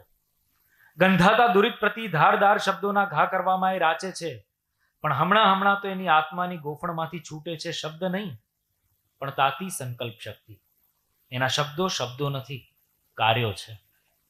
અને ત્યારબાદ હિન્દુસ્તાનનો સૌથી મહત્વનો અધ્યાય શરૂ થયો, અખંડ ભારતનું નિર્માણ. નાના મોટા અનેક દેશી રજવાડાઓમાં વહેંચાયેલો આ દેશ એક સૂત્રતામાં બંધાય, એક તિરંગાની હેઠળ આવે એ અત્યંત આવશ્યક હતું. અને એ કામ સરદારના ફાળે આવ્યું. સરદાર, જુનાગઢ, હૈદરાબાદ અને કાશ્મીર સિવાય સૌ રજવાડાઓ ભારતમાં ભળી ગયા છે. એ પણ થશે મેનન. ભોપાલના નવાબનો આજે પત્ર આવ્યો છે. શું લખે છે? તેઓ કહે છે કે હું મારી હાર કબૂલ કરું છું સરદાર સાહેબ, અને ભારત સંઘ સાથે જોડાયેલું ભોપાલ સદાય ભારતને વફાદાર રહેશે એની ખાતરી આપું છું. એને લખો કે હું તમારા જોડાણને મારી જીત સમજતો નથી કે તમારી હાર પણ સમજતો નથી. અંતે જે સત્ય અને યોગ્ય હતું એનો વિજય થયો છે. મેં અને તમે આપણી પોતપોતાની ભૂમિકાઓ ભજવી છે. તમે પરિસ્થિતિનું સાચું માપ કાઢી સમયસર દેખાડેલી હિંમત, સચ્ચાઈ અને નિષ્ઠાની હું કદર કરું છું. જી સરદાર, હવે હું રજા લઉં? અરે જરા થોભો મેનન. ભોપાલના નવાબે ભારત સંઘ એવો શબ્દ વાપર્યો છે અને વફાદારીની ખાતરી આપી છે. એટલે ભારત સંઘ હશે તો બેવફાઈ પણ થશે. સંઘમાં તો કોઈક મરજી પડે ત્યારે જોડાય અને મરજી પડે ત્યારે બળવો પોકારે. એટલે આઝાદ થયેલો આ દેશ એ ભારત સંઘ હશે તો આવનારા સમયમાં નિર્બળ શાસકના નેતૃત્વમાં એ છિન્ન ભિન્ન પણ થઈ શકે. ભારત સંઘ નહીં, ભારતે ગણરાજ્ય થવું પડશે. ભારત ગણરાજ્ય, જેમાં સર્વોચ્ચ સત્તા સંવિધાન હોય, જેમાંથી કોઈ ક્યારેય અલગ નહીં થઈ શકે. સંપૂર્ણ લોકશાહી હોય પણ મનમરજીશાહી નહીં. ભારત ગણરાજ્ય. હા, આજે જ હું આ પ્રસ્તાવ સંવિધાન સભામાં મૂકીશ. ભારતનું સંવિધાનિક નામ ભારત ગણરાજ્ય રહેશે. સરદાર સાહેબ, આટલું બારીક નિરીક્ષણ અને આટલું દૂરંદેશી પણ. આવનારી પેઢી સારી જ હશે એની મને શ્રદ્ધા છે, પણ મને વ્યક્તિના મન મસ્તિષ્ક પર શ્રદ્ધા નથી. એક જ શહેરીમાં રહેતા લોકો જે દિવાળી અને ઈદ સાથે મનાવતા હતા એ સૌ કોઈ એક જનુની પ્રવાહમાં આવીને એકબીજાની કત્લેઆમ કરી શકે છે અને રાષ્ટ્રને વિભાજન સુધી લઈ જઈ શકે છે, તો તેઓ બીજું શું નહીં કરી શકે? આજે સૌ પાગલ થયા છે, પણ આવનારી પેઢી નિર્દોષ છે. એ લોકો સુખ શાંતિથી જીવી શકે એવા રાષ્ટ્રનું નિર્માણ એ આપણી ફરજ છે. ધન્ય છે સરદાર, તમને ધન્ય છે. રાજા રજવાડાનો પ્રશ્ન ચરમસીમા પર હતો. રાજાઓને સાલિયાણા ચાલુ રાખવા બાબતે અનેક મતભેદ હતા. વીપી મેનને આ બાબતે સરદારને પ્રશ્ન પૂછ્યો. સરદાર સાહેબ, આટલા બધા માણસો પેઢીઓથી કશું કામ કર્યા વિના રાજ્યની તિજોરીઓ પાસેથી નિભાવ ખર્ચ મેળવે છે. એને શી રીતે વાજબી કહી શકાય? એકી જ રીતે ભલે એને વાતની ન કહેવાય, પણ શું? હું તમને એક વાર્તા કહું. એક હતો રાજા, એને પક્ષીઓ પાળવાનો ભારે શોખ. એણે જાત જાતના અને ભાત ભાતના ચિત્ર પક્ષીઓને સોના રૂપાના પિંજરામાં પૂરી પોતાનું પક્ષી ઘર શોભાવવાનું બનાવ્યું હતું. રાણીને આ પક્ષી પ્રેમ જરાય ગમ્યું. રાજા મૃત્યુ પામ્યો અને રાણીએ બીજા દિવસે એ બધા પક્ષીઓને આઝાદ કરી દીધા. જેથી તેઓ ઉડી શકે. પછી શું થયું? 2 દિવસ પછી એ બધા પક્ષીઓ નીચે મરેલા પડ્યા હતા. પક્ષી પિંજરું છોડીને ઉડી ન શક્યા, કારણ કે પિંજરામાં બેસીને જ ખાવા પીવાનું મેળવ્યા કરતા આ પક્ષીઓ ઉડવાનું ભૂલી ગયા હતા. મેનન, રાજ પરિવારના લોકો પક્ષીઓ જેવા જ છે. કઈ કામ કરવાનું શીખ્યા જ નથી અને એમાં તો કેટલાક હવે શીખી શકે એમ પણ નથી. જીવદયાના સિદ્ધાંત અનુસાર એમનો નિભાવ ખર્ચ વર્તમાન પેઢી સુધી ચાલુ રાખવું પડે એમ છે. પણ સરદાર સાહેબ, કેટલીક વાર મોટા ધર્મનું રક્ષણ કરવા નાનો અધર્મ છતી આંખે પણ આચરવો પડે છે. પિતાજીની આ વાત સાંભળીને અમે સૌ સ્તબ્ધ બની ગયા. તેઓ કેટલું વિચારી શકતા હતા અને કેટલી સરળતાથી આખી પરિસ્થિતિનું માપ કાઢી શકતા હતા. આઝાદી સમયે ગોવા પોર્ટુગીઝના હાથમાં હતું. ગોવા ભારતે લેવું કે નહીં લેવું એ અંગે પ્રધાનમંડળની બેઠકમાં ચર્ચા શરૂ થઈ. પિતાજી આંખ બંધ કરીને બેઠા હતા. ચાચા નહેરુએ કહ્યું, ગોવા પોર્ટુગીઝોના કબજામાં છે. ગોવાને આપણે આપણામાં કઈ રીતે મેળવી શકીએ? આ તો એક આંતરરાષ્ટ્રીય બાબત છે. વાટાઘાટો શરૂ કરીએ. હા રાજાજી, એ બાબત શક્ય છે. ભારતનો જળમાર્ગ ગોવા થઈને જાય છે. ગોવા જો આપણો ભાગ હોય તો મુંબઈ અને કોચીન વચ્ચેનું ઘણું અંતર ઘટી જાય. વળી આપણને એક આખી સમુદ્ર સીમા પણ મળે. ગોવાને લશ્કરી તાકાતથી મેળવીએ એ પણ યોગ્ય છે. લશ્કર અઠવાડિયામાં તો ગોવાનો ઉકેલ લાવી શકે. ગોવા લેવું છે? મને 2 કલાક આપો. બોલો, 2 કલાકમાં ગોવા ભારતમાં હશે? અશક્ય સરદાર, 2 કલાકમાં શક્ય જ નથી. અને આ આંતરરાષ્ટ્રીય મુદ્દો છે, ઇન્ટરનેશનલ અફેર. આમ આપણે યુદ્ધ નહીં કરી શકીએ. આ અંગે પછી વિચારશું. ચર્ચા વિચારણામાં વખત બગાડવામાં મને રસ નથી. મારે ઘણા અગત્યના કામો છે. હું રજા લઉં છું. આમ કહી પિતાજી બેઠક છોડી ચાલ્યા ગયા. ત્યારબાદ જ્યારે ગોવા પોર્ટુગીઝો પાસેથી કબજે કરવામાં આવ્યું ત્યારે સાચે જ આપણા સૈન્યને 2 કલાકથી ઓછો સમય લાગ્યો.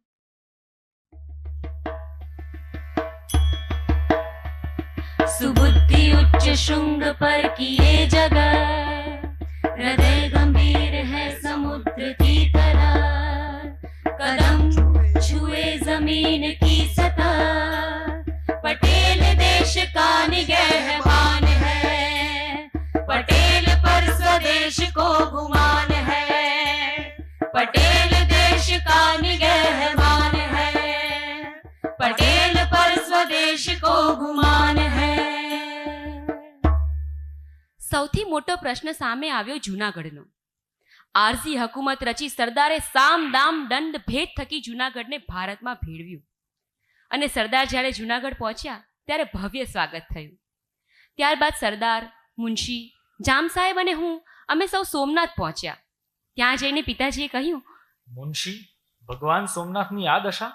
સરદાર, કોઈએ ધ્યાન નથી આપ્યું. બાકી પૃથ્વીની ઉત્પત્તિ સમયે સર્જાયેલા જ્યોતિર્લિંગની ભવ્યતા અનન્ય છે. હું પ્રણ લઉં છું કે ભગવાન સોમનાથનું ભવ્ય, અતિ ભવ્ય મહાલય અહીં રચાશે, જે ભારત વર્ષની ભવ્યતાનું પ્રતીક બનશે. પણ બિનસાંપ્રદાયિક રાષ્ટ્રમાં મંદિર નિર્માણ? સરકારમાં કોઈ વિરોધ કરશે તો? સોમનાથ એ કોઈ સંપ્રદાયનું પ્રતીક નથી, કોઈ ધર્મનું પ્રતીક નથી. સોમનાથ એ ભારતનું ગૌરવવંતું સુવર્ણ પૃષ્ઠ છે. અને આ મંદિર સરકાર નહીં પણ ટ્રસ્ટ બનાવશે. જામ સાહેબ, તમારી અધ્યક્ષતામાં આ ટ્રસ્ટની હું સ્થાપના કરું છું. સોમનાથ મહાલયનું નિર્માણ કાર્ય શરૂ કરો. પાકિસ્તાનને 55 કરોડ રૂપિયા આપવાની બાબતે પ્રધાન મંડળીની બેઠક મળી અને અતિશય ગંભીરતાથી પિતાજીએ કહ્યું, પાકિસ્તાન આર્થિક રીતે અતિશય કફોડી સ્થિતિમાં છે એવું સૌ કોઈ કહે છે, પણ એમને છૂટા થવાનું કહ્યું જ કોણે હતું? અને છૂટા પડીને પણ તાઇફાવાળાઓની મદદથી કાશ્મીર પર આક્રમણ કર્યું. આર્થિક બાબતોની પતાવટ અન્ય મહત્વની બાબતોથી અળગી પાડી શકાય નહીં, અને તેનું નિરાકરણ સાથોસાથ જ થવું જોઈએ. 55 કરોડ તો શું, એને તો 1 પાઈ પણ આપી શકાય નહીં. શું કહો છો જવાહર? હું સરદાર સાથે પૂરી રીતે સહેમત છું. આખું પ્રધાનમંડળ આપની સાથે સહેમત છે સરદાર. પણ આ નિર્ણયથી મૌલાના જેવા કેટલાક લોકો સહેમત નહોતા. તેઓ ગાંધીજી પાસે જઈને કહેવા લાગ્યા કે આ તો પાકિસ્તાન સાથે ગદ્દારી છે. 55 કરોડ નહીં આપીએ તેઓ કઈ રીતે જીવી શકશે? આપણે વચન આપ્યું છે. એક મોટા ભાઈ તરીકે આપણે એ વચન તોડીશું? થોડી વાર પછી માઉન્ટ બેટને પણ આ જ વાત કરી. આ સાંભળીને ગાંધીજી આહત થયા અને તેમણે આ મરણ ઉપવાસ ઉપર જવાનું નક્કી કર્યું. આ સમાચાર સાંભળીને સરદાર તરત જ બિરલા હાઉસ પહોંચ્યા. લોર્ડ માઉન્ટબેટન, બંધારણીય ગવર્નર જનરલ તરીકે તમે આવી વાત અમારી પીઠ પાછળ શી રીતે કરી શકો? તમને હકીકતની જાણકારી છે? હવે લોકો આ ઉપવાસને 55 કરોડ સાથે સાંકળી લેશે. જવાહરલાલ પણ 55 કરોડની બાબતે સ્પષ્ટ છે. આ પ્રધાનમંડળનો ઠરાવ છે. સરદાર, જવાહર સાથે મેં વાત કરી. લો, આ જવાહરલાલ અને અન્ય પ્રધાનો પણ અહીં જ આવ્યા છે. હા, ઠરાવ તો થયો છે, પણ આપણી પાસે વાજબી કેસ નથી. માત્ર કાયદેસરનો વિતંડાવાદ છે. આ તમે કહો છો જવાહરલાલ? તે દિવસે પ્રધાનમંડળની બેઠકમાં સર્વાનુમતે આ ઠરાવ કર્યો અને આજે પ્રધાનમંત્રી કહે છે કે કાયદાનો વિતંડાવાદ છે. મારા માટે આ છેલ્લી બેઠક છે. तुलसी संसार में भांति भांति के लोग, अभी बोला अभी फो. જવાહરલાલનો આવો વિશ્વાસઘાત જોઈને પિતાજી ભાંગી પડ્યા. તેઓ બેઠક છોડીને જતા રહ્યા, છતાં ગાંધીજી પ્રત્યેનો આદર અણનમ રહ્યો. આ બધા કાર્યની વચ્ચે એક એવું કૃત્ય થયું જેણે સ્વતંત્ર ભારતને શરમસાર કરી દીધું, અને ત્યારબાદ મેં મારા પિતાજીને કદી હસતા જોયા નથી. સરદાર, મેં માઉન્ટ બેટન સાથે વાત કરી. તમારા વગર દેશ ચાલી શકે એમ નથી. તમારે તો સરકારમાં રહેવું જ પડશે અને નહેરુ સાથે કામ કરવું પડશે. બાપુ, હું તમને વચન આપું છું કે હું સદાય નહેરુની સાથે રહીશ. અરે, મારી પ્રાર્થનાનો સમય થઈ ગયો. આજે હું મોડો પડ્યો. ચાલો સરદાર, હવે હું ઈશ્વરના દરબારમાં જાઉં?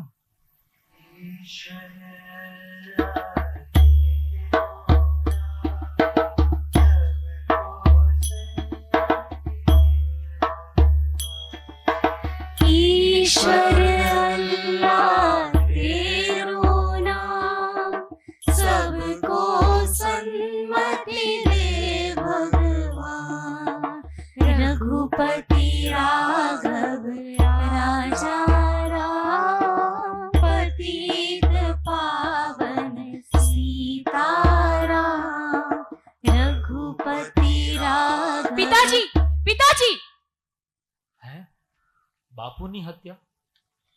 रघुपति राघव राजा राम पतित पावन सीताराम।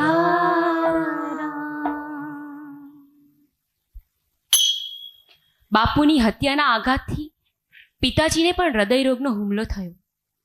એમાંથી તો એ બચી ગયા, પણ આ દેશ માટે એમને જીવાડવાનું મેં નક્કી કર્યું. હજી હૈદરાબાદ અને કાશ્મીર સામે ઊભા હતા. હૈદરાબાદને ભારતીય સેનાની મદદથી કબજે કરવામાં આવ્યું. સદાય અણનમ રહેલો નિઝામ સરદાર આગળ ઝૂક્યો અને કાશ્મીરની બાબતમાં સરદાર સરળતાથી ઉકેલ લાવી જ રહ્યા હતા. ત્યાં જ એક દિવસ મેનન, મેનન, જી સરદાર સાહેબ. આ જવાહર આ ભાષણ ક્યારે કરવાના છે? હમણાં 15 મિનિટમાં વડાપ્રધાન દેશને સંબોધવા જઈ રહ્યા છે. મેનન, જલ્દી જાઓ અને આ પ્રસારણ રોકો. આકાશવાણી પરથી આ ભાષણ નહીં થવું જોઈએ. એવું તો શું થયું સરદાર? મેનન, પ્રશ્ન નહીં, જલ્દી જાઓ. મારા પ્રિય દેશવાસીઓ, કાશ્મીરનો મુદ્દો આપણે સંયુક્ત રાષ્ટ્ર યુનોમાં લઈ જઈએ છીએ. ત્યાંથી જ આપણને યોગ્ય ઉકેલ મળશે. જવાહર પસ્તાશે. જવાહર પેટ ભરીને પસ્તાશે. ઊનો ગયો છે ને ટાઢો થઈને આવશે. પણ કેમ સરદાર? ગામમાં સુવાવડ હોય ને ગામની દાયણ હાજર હોય ને પારકી દાયણને બોલાવી એ નરી મૂર્ખામી છે. જવાહરના આ નિર્ણયની સજા સદીઓ સુધી ભોગવાશે. કોઈ નિર્ણય નહીં આવે, કંઈ જ નહીં થાય. एक ज़ब्र भी देखा है तारीखों की नजरों ने लम्हों ने खता की थी सदियों ने सजा पाई लम्हों ने खता की थी सदियों ने सजा पाई। 1949માં નવેમ્બરમાં એ એમના પ્રિય સ્વરાજ આશ્રમ બારડોલીમાં આવ્યા અને ત્યાં આવી એમણે એમના વિશ્વાસુ સાથીદાર ઉત્તમચંદ શાહને કહ્યું, આ આશ્રમ એ આઝાદીની લડતનો ઇતિહાસ સાચવીને બેઠો છે ઉત્તમચંદ. આવનારા દિવસોમાં એ તીર્થભૂમિ બનશે. એને જીવની જેમ સાચવજે. સરદાર સાહેબ, આપના માર્ગદર્શનમાં જ કાર્ય કર્યું છે ને એમ જ કરીશ. હું તો આજે છું ને કાલે નથી. આશ્રમ માટે મેં 60,000 રૂપિયા મૂક્યા છે. ત્યારે આ આશ્રમને રાજનીતિથી અવડાવવા દઈશ નહીં. આશ્રમ એ મંદિર જેવો જ પવિત્ર છે. અહીં આવનારને આશરો આપજે. ખાદી, વણાટ, હાથશાળ જેવા ઉદ્યોગોને પ્રોત્સાહન આપજે.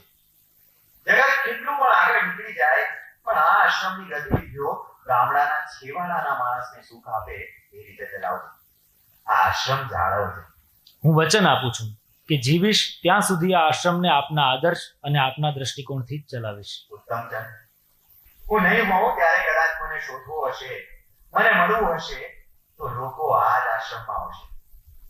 મૃત્યુ પછી જો કોઈ જીવી શકે છે, જો કોઈ રહી શકે છે, એ વાતનું સ્મરણ રાખજે.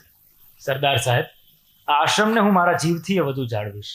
આ ઉત્તમચંદ શાહે આ જીવન સ્વરાજ આશ્રમ બારડોલીને જાળવ્યો અને છેવાડાના માણસને રોજી મળે એવા ઉત્તમ કાર્યો કર્યા. મુંબઈ પહોંચ્યા પછી તબિયત વધુ લથડી અને 14 ડિસેમ્બરે સાંજે 7 વાગે એમણે કહ્યું, મણી, મારે રુદ્ર વીણા સાંભળવી છે. હું વિસ્મયથી ચકિત થઈ ગઈ અને પછી ખ્યાલ આવ્યો કે મારા પિતાજી નીલકંઠ સમાન હતા. આ જીવન જગતે આપેલા ઝેર પીધા અને જગતને સુંદરતા બક્ષી. ઓલ ઇન્ડિયા રેડિયો ઉપર એમને રુદ્રવીણા સંભળાવવામાં આવી. અને 15મી ડિસેમ્બરે સવારે 9:37 એમણે દેહ છોડ્યો. એક અનન્ય જીવન કાર્ય સંપૂર્ણ થયું. ભારત ભાગ્ય વિધાતા અખંડ રાષ્ટ્રના નિર્માતાને સામાન્ય માણસની જેમ મુંબઈમાં સોનાપુરના સ્મશાનમાં અગ્નિદાહ અપાયો. કોઈ સમાધિ નહીં, કોઈ સંસ્મરણ નહીં, કારણ કે આખું રાષ્ટ્ર જ એમની સમાધિ હતી. સૌએ શ્રદ્ધાંજલિ આપી અને અંતે સામાન્ય માણસે કહ્યું, એક સંપૂર્ણ જીવન કાર્ય પરિપૂર્ણ થયું. મૃત્યુ સમયે ન કોઈ વારસદાર હતો, ન કોઈ વારસો. સંન્યાસીની સમી એક દીકરી હતી. અનિકેત થયેલા આ મહામાનવ સરદાર પાસે દીકરીએ વણીને બનાવેલી ખાદીની બે કપડી, 2 ખાદીના ધોતિયા, 1 બંડી, 1 દાંડાવાળા ચશ્મા, 3 વાસણો, ઊનની શાલ, 1 ઘડિયાળ અને 200 થી ઓછા રૂપિયા હતા. અને એક અખંડ રાષ્ટ્ર હતું. જીભ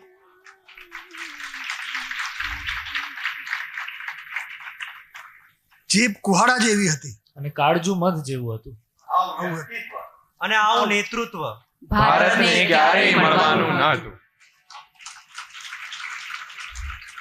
હે બહાર બાગ દુનિયા चंद्रों देख लो इसका तमाशा चंद्रों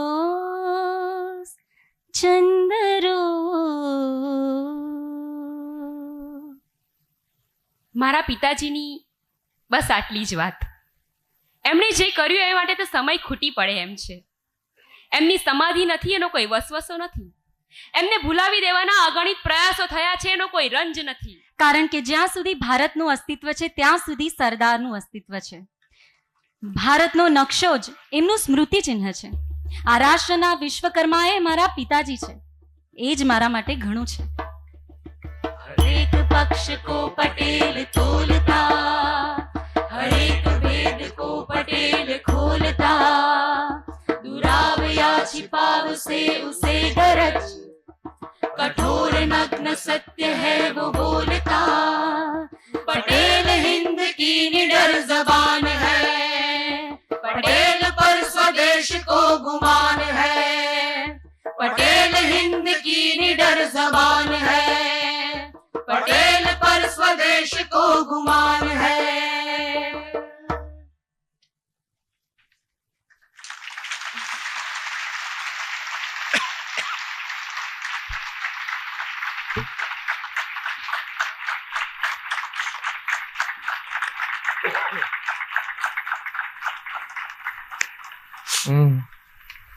મારા કલાકારોનો પરિચય કરવા ધારીશ. મુકેશ પંડ્યા, ભારત મોળકર, માર્ગી દેસાઈ, અંકિત ક્રિસ્ટી, મંથન મહેતા, વ્રતિની ઘાડગે, ભાર્ગવ પુરોહિત અને હું ચિંતન પંડ્યા.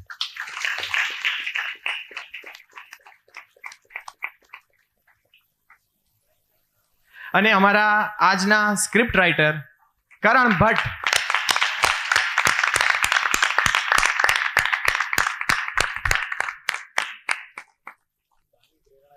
અને ઓફકોર્સ નિરંજનાબાની પ્રેરણાથી આ આખું કાર્ય આજે સાકાર થયું છે.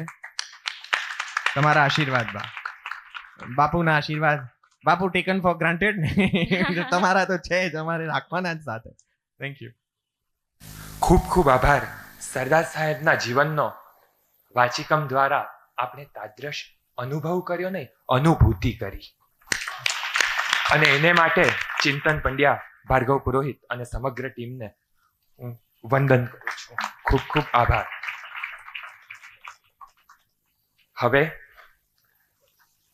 આપણા સૌના પ્રિય મોરારી બાપુને આશીર્વચન માટે મંચ ઉપર આવવા હું વિનંતી કરું છું. બાપુ વિશે કશું કહેવા માટે શબ્દ નથી. સત્ય, પ્રેમ, કરુણા જેમના શ્વાસ છે એવા પ્રિય બાપુ આપ સદાય અમારી સાથ છો. પ્રિય બાપુ. श्री रामचंद्रम शरणम प्रपद श्री रामदूतम शरणम प्रपद. ફરી એક વખત આ તીર્થભૂમિ પર સરદાર સંગોષ્ઠી દ્વારા એમને એક ગુણાતીત અંજલિ અર્પણ કરવામાં આવી એવા રૂડા પ્રસંગે સાક્ષી બનવાનો આનંદ અનુભવું છું. હું કંઈ કહેવા જાઉં એના પહેલા સરદાર સંગોષ્ઠીના જનક કરણે જેને કહ્યા એવા આપણા સૌના આદરણીય નગીનદાસ બાપા માટે એક વખત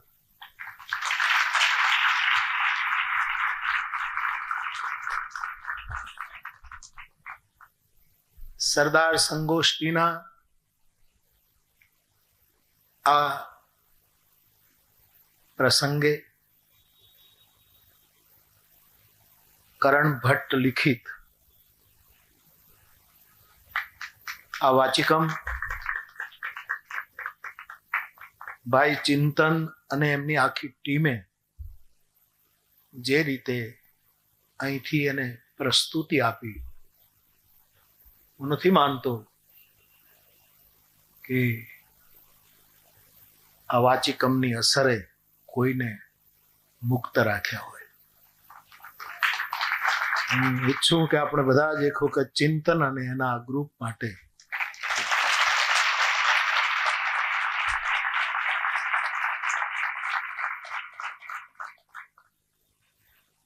આપ સૌ જાણો છો કે ના કहीं से दूर है मंजिले ना कोई करीब की बात है. એવી રીતે એક રહેવાની ટેવ છે કે બધાથી પ્રમાણિક અંતર રાખીને મારી વ્યાસપીઠ ગતિ કરી રહી છે. છતાંય મારું જો ચાલે તો સરદાર વિશેનું એક પ્રવચન આ લોકસભામાં જે હોબાળો કરે છે 15 દિવસથી આ લોકો, ઓલો કહે છે કે મને નથી બોલવા દેતા, ઓલો કહે છે કે મને નથી બોલવા દેતા. તમને દેશ બોલવા સાંભળે છે. તમે લોકસભામાંય બોલો ને લોકોની સભામાંય બોલો, પણ એકાબીજાને સાંભળતા શીખો. એકાદો વિરોધ પક્ષ નહીં પણ બોધ પક્ષની સ્થાપના કરો. મારું ચાલે નહીં, પણ જો મારું ચાલે તો બાપાનું એકાદ લેક્ચર સરદાર વિશે લોકસભામાં થવું જોઈએ. અને ચિંતન જેવા આ એના વડપણ નીચે આવું વાચિકમ લોકસભામાં આ લોકોને કહેવું જોઈએ કે તમે સવા કલાક તો કાઢો અમારા માટે, તમે સવા કલાક તો કાઢો. અને એની પાસે શું આ લોકશાહી, આ લોકસભા જેમાં રાષ્ટ્રનું ગૌરવ, રાષ્ટ્રનો ભવ્ય ભૂતકાળ, રાષ્ટ્રનો અત્યારે જે મારી તમારી સામે વર્તમાન છે તે, અને રાષ્ટ્રનું દિવ્ય ભવિષ્ય આપણે જોવા ઈચ્છીએ છીએ. એના માટે આવા કાર્યક્રમો માટે લોકસભાનો ઉપયોગ ન થઈ શકે. ખાલી તકરારો માટે જ એનો ઉપયોગ આખા ભારત વર્ષનું અપમાન છે. રાષ્ટ્રપતિ મહોદયને કહેવું પડે કે તમે સંસદ ચલાવો, ચાલવા દો, એમ રાષ્ટ્રપતિને કહેવું પડે. પણ બે બાજુથી એમ કહેવાય છે કે મને બોલવા નથી દેતા, ઓલા ભાઈ કહે છે કે મને નથી બોલવા દેતા. તમે એટલું બધું બોલો છો કે આખા દેશનું કંઈ સાંભળવા તૈયાર નથી. તમે લોકો તમે બોલો છો ક્યાં? તમે દેકારા કરો છો, તમે ઘોંઘાટ કરો છો. આ દેશ ગાંધીનો દેશ છે, આ દેશ સરદારનો છે, આ દેશ અનેક મહાનુભાવોએ જેમણે સમર્પણ કર્યું છે એનો દેશ છે. ખેર, પીડ પરાઈ જાણે એને પીડની વાતો કરાય. જેને પીડ પરાઈનું ભાન નથી એની પાસે પીડ પરાઈના નરસિંહને ન ગવાય, નરસિંહને એની સામે રજૂ ન કરાય. ખેર, આ તો એક મારી પીડા મેં વ્યક્ત કરી. પણ આ સ્વરાજ આશ્રમમાં ઉત્તમચંદ કાકાના સમર્પણ અને ત્યાગની આ ભૂમિ પર બાપાના વિચારથી શરૂ થયેલી આ સંગોષ્ઠી, જેમાં માં પ્રજ્ઞાબેન, આ ટ્રસ્ટના સૌ વડીલ ટ્રસ્ટીઓ સૌએ આ એક સુંદર પ્રવાહને જીવંત રાખ્યો છે. એ માટે હું બધાને સાધુવાદ આપું. અને ગઈકાલે બોલ્યો હતો વાચિકમમાં પણ ઉત્તમચંદ કાકાને સરદાર પટેલે જે વાક્યો કહ્યા એ મને મારા ગઈકાલના વક્તવ્યોના પૂર્તિ રૂપે લાગે. બાપાએ સરદાર પટેલ વિશેના પોતાના જે વિચારો આર પાર જે એમને કહેવાનું હતું એ કહ્યું. હું તો એટલો અભ્યાસ પૂર્ણ કંઈ કહી ન શકું, પરંતુ સરદાર સાહેબને આપ જેવા વડીલો પાસેથી સાંભળ્યા હોય, થોડુંક ક્યારેક વાંચ્યું હોય, એના આધારે મારે 5 મારી જવાબદારીએ અવલોકનો રજૂ કરવા છે. કેવલ અવલોકન છે. અને એ મારી 70 વર્ષની આંખોનું અવલોકન છે. કદાચ એ આંખ નબળી પણ હોઈ શકે. હું લેન્સ પહેરું છું કથામાં. હવે લેન્સે મને બહુ મદદ કરતા નથી. એવું દ્રગ દ્રગ નહીં તેજ દેહ જબ ડગ મગ પગ પગ મગ મગ અલગ પરમ જગ જગ બુક દંત બચન જબ જગ અને જમ અનુચર લગભગ જગ રમ ચિત ચૈત સયાના ફિર નહીં આના અને જગ મેં આખિર મર જાના ભાઈ જગ મેં આખિર. એટલે આંખ સ્વાભાવિક ઉંમર પ્રમાણે પહેલી થાય, છતાંય 70 વર્ષની આંખનું આ અવલોકન છે સરદાર માટેનું. ભણતા હતા ત્યારે એના પાઠો ભણ્યા, એના વિશે શિક્ષકો પાસેથી સાંભળ્યું, અને એક મહાશિક્ષક પાસેથી આપણે અવારનવાર સાંભળતા રહીએ છીએ સરદાર વિશે. 5 અવલોકન મારી સમજ પ્રમાણે મને જે સરદારમાં, મને વિનોબાજીનું એક વાક્ય બહુ ગમે છે, ગુણ સંકીર્તન. સરદાર પણ માણસ, અને માણસ હોય એમાં ખામીઓને આપણે સ્વીકારવી જ રહી. સરદાર તો મહામાનવ, પરંતુ સરદારને જ્યારે જ્યારે પોતાને લાગ્યું હશે ત્યારે એમણે પણ આપણે તો ગુણ સંકીર્તન, એનામાં ગયા વખતમાં અત્યારે ને ભવિષ્ય માટે કેવું અદ્ભુત સામર્થ્ય હતું, એનું ગુણ સંકીર્તન કરવું રહ્યું. અને તેથી 5 અવલોકન મારે સીમિત શબ્દોમાં આપણી પાસે શેર કરવા છે. બાપાએ બરાબર કહ્યું કે આ લોહ પુરુષ આપણે એમને કહીએ છીએ, મને બહુ જ ગમતું નથી. એ લોહ પુરુષ છે. અને તેથી કહ્યું કે મારે જો સરદારની પ્રતિમા બનાવવાની હોય તો હું નાળિયેરની બનાવું, કે ઉપરથી કઠોર અને અંદર જળ હોય, એવું વક્તવ્ય.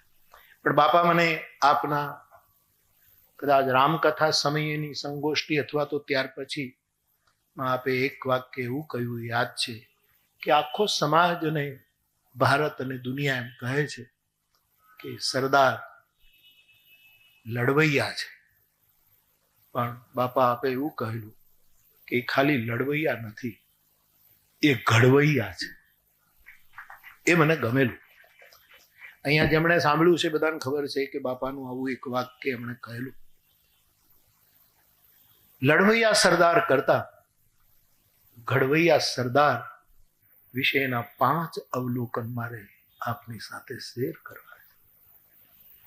ઘડવૈયો એટલે સર્જક, ઘડવૈયો એટલે નિર્માતા, ઘડવૈયો એટલે વ્યક્તિ, સમાજ, રાષ્ટ્ર અથવા તો વિશ્વનું નવનિર્માણ કરનારું કોઈ વિભૂતિ તત્વ, એના 5 લક્ષણો મને સરદારમાં દેખાય. સરદારની વાણી કઠોર, જીભ હાથ એ બધું જ, હથિયારનો ઉપયોગ કરે, હાથનો એ કરે, જીભનો એ કરે, હોઠનો કરે, એ બધું આપણે સાંભળ્યું. મને એક ઓશોનું વાક્ય ગમે છે. ઓશોના એ વાક્યનું સ્વાગત કરતા આપની પાસે કહીશ. મને બહુ ગમ્યું છે અને આપ એને પરખો. ઓશો એમ કહે છે કે પ્રતિમા હંમેશા કઠોર હોય છે, પણ પ્રતિભા કાયમ રુજુ હોય છે. કોઈ પણ માણસની પ્રતિમા રૂની બનતી નથી સાહેબ. કોઈ ભી પ્રતિમા વધારે એને ચિરજીવી રાખવી હોય તો ધાતુમાંથી જ બનાવવી પડે છે, સંગે મરમરી પથ્થરમાંથી બનાવવી પડે છે, લોઢામાંથી બનાવ, અને પ્રતિમા કાયમ કઠોર હોય છે. રુજુના પણ એ કઠોર પ્રતિમાની પાસે જે પ્રતિભા હોય છે એ કાયમ રુજુ હોય છે, કાયમ નમ્રતા હોય છે. આ માણસ કઠોર પ્રતિમાનો ધણી અને વિનમ્ર પ્રતિભાનો માલિક છે.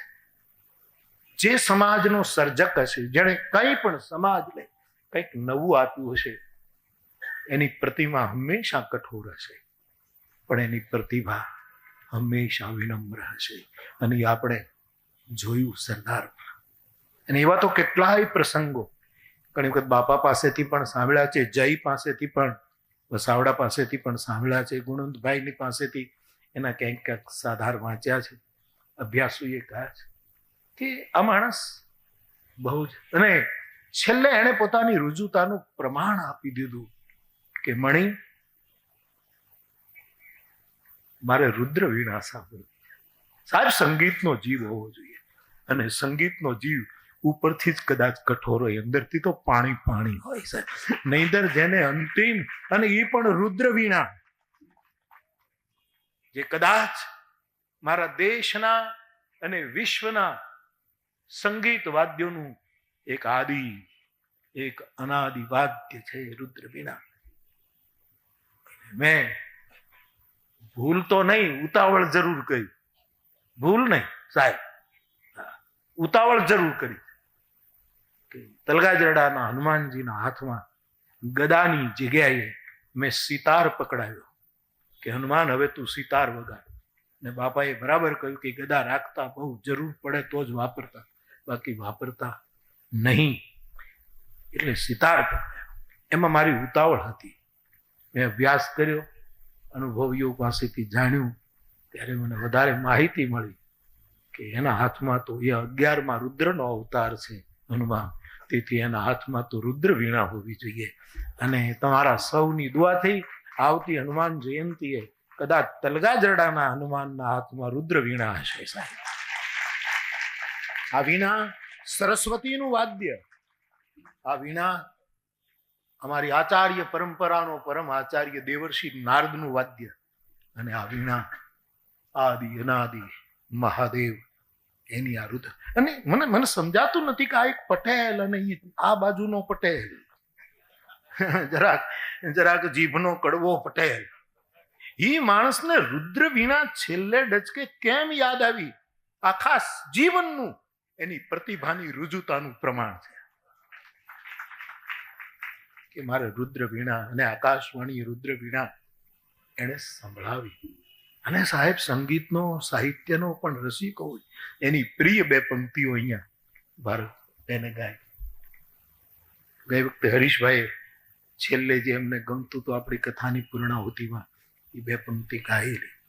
મારો કહેવાનો આશય, મને એવું લાગે કે કોઈ પણ નિર્માતા છે, કોઈ પણ વિષયનો, કોઈ પણ ક્ષેત્રનો, એની પ્રતિમા કાયમ કઠોર હશે, પરંતુ પ્રતિભા કાયમ વિનમ્ર હશે. આજે વધારે વાચિકમ દ્વારા આપણે નજીક આવ્યા સરદારની, ત્યારે એમ લાગે છે કે કેટલો મોટો ત્યાગ છે આ માણસનો, કેટલો મોટો ત્યાગ છે. જાય ત્યારે જેની પાસે 200 રૂપિયાની અંદરની રકમ હોય અને અત્યારે બધા જ નોટુને કેમ ગોઠવવી એની ઉપાધિમાં પડ્યા છે. કેટલો ફાસલો છે સાહેબ. તમે વિચાર તો કરો કેટલું ડિસ્ટન્સ છે આ વ્યક્તિત્વ અને આજનું આપણે બધા. કેટલો મોટો ત્યાગ આ મહાપુરુષનો. અને એટલે પહેલું મારું એ કહેવું છે કે એ માણસ કઠોર છે, કરણે ભવભૂતિને યાદ કરે કે વજ્રપણથી કઠોર, કુસુમથી કોમળ, પણ અંદરથી બહુ રુજુ. આ બે અવલોકન. બીજા બે અવલોકન, આવું નિર્માણ કરનારો માણસ, એની પાસે ધૈર્ય અને શૌર્ય બંને જરૂરી છે. શૌર્યની બહુ જ જરૂર પડે આમાં.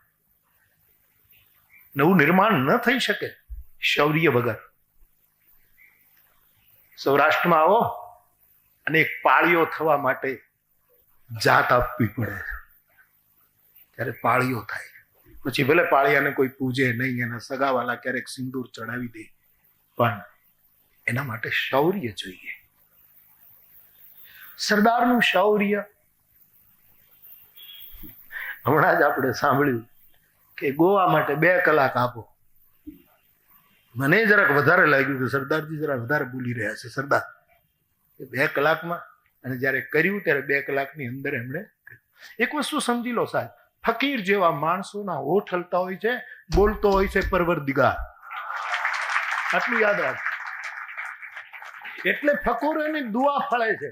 ફકીર પોતે દુઆ આપે ને ફળે એવું માનવું જરાક કદાચ વધારે પડતું હશે, પણ હોઠોમાંથી પરવરદિગાર બોલતો હોય છે, એના હોઠ હલતા હોય છે. સરદાર જ્યારે જ્યારે આવું બોલ્યા છે ત્યારે મને એમ લાગે છે કે ભગવાન સોમનાથ બોલ્યો છે. અને ભદ્રાયુભાઈ, આને સોમનાથ યાદ આવ્યો, એ પણ એની ચેતનાની તપાસ કરવી જોઈએ. પણ ચેતનાની તપાસ કરવા માટે આપણી પાસે કોઈ યંત્ર નથી.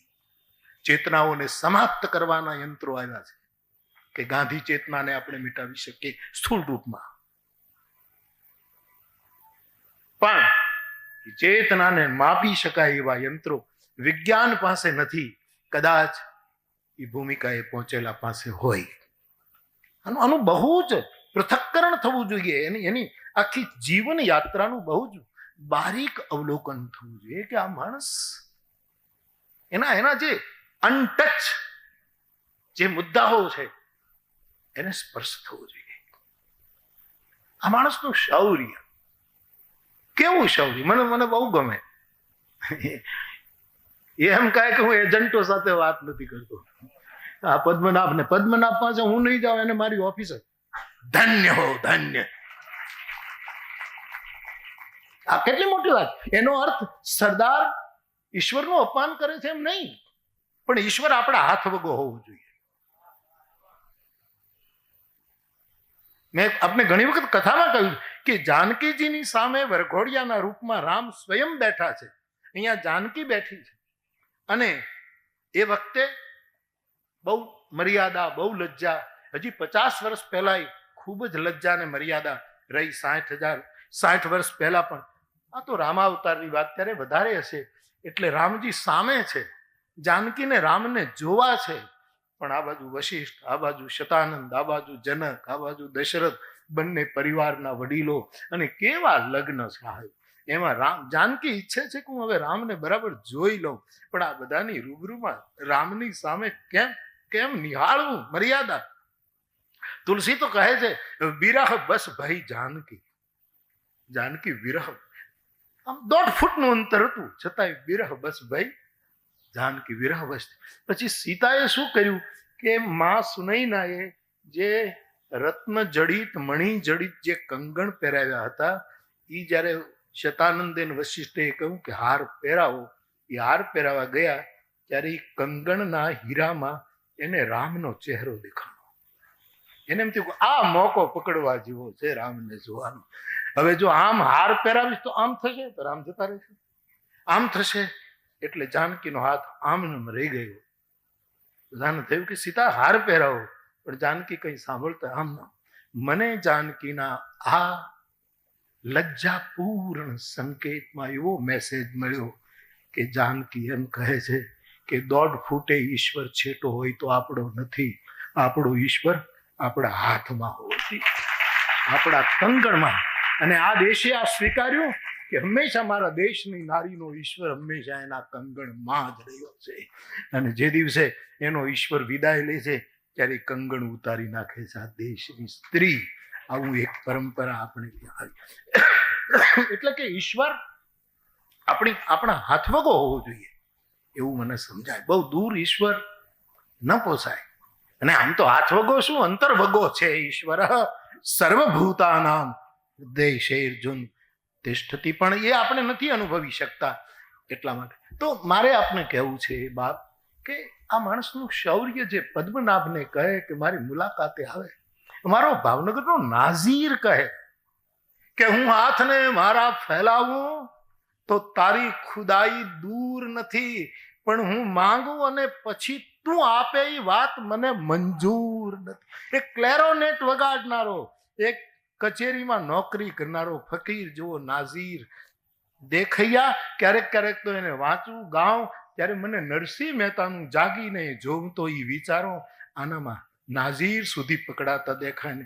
નરસિંહ એમ કહે કે હું જાગું ત્યારે બ્રહ્મ લટકા કરે બ્રહ્મ પાસે, અને નાઝીર કહે કે કરતો તો કોની વાત, હવે મને કઈ ખબર નથી, અને ક્યારે થયું પ્રભાત મને કઈ ખબર નથી. અહીંયા અખંડ ભારતનો નિર્માતા તો છે જ, પણ આ બધાની પાછળ આપણને ખબર ન પડે એમ આ કંઈક ધીરજ રાખીને બેઠેલો એક સાધક છે જેને આખરે કોઈ પરમ તત્વની ખોજ છે. આ બધાને પાર કરતા કરતા કરતા કરતા અને એના માટે જેટલું ધૈર્ય રાખી શકાય એટલું ધૈર્ય રાખીને આ બેઠા. કેટલી ધીરજ હશે સાહેબ. કોર્ટમાં દલીલો ચાલે અને અહીંયા આ સમાચાર મળે મૃત્યુના, અને એ વખતે સાહેબ સ્વસ્થ રહેવું. કવિતા ઉપર, મૃત્યુ ઉપર ઘણા કવિતાઓ લખી છે, પણ 3 દિવસ તાવ આવે ને ત્યાં એ કવિઓએ ધ્રુજતા મેં જોયા છે. આ જરાય અતિશયોક્તિ નથી કરતો, અને એવા શાયરો કબૂલ પણ કરતા મેં મારે કાને સાંભળ્યા છે. બાપુ મૃત્યુ વિશે બહુ લખ્યું, પણ જ્યારે દેખાય છે ત્યારે આમ ધ્રુજી જવાય છે. બહુ જ કઠિન છે. પણ આ માણસ કોર્ટમાં પણ એમ કહી શકે કે બધું પૂરું થાય અને હવે મારે જવાનું છે. એ કોર્ટમાં ઉભેલા માણસના હાર્ટમાં કેટલી ધીરજ હશે એની તમે કલ્પના કરો.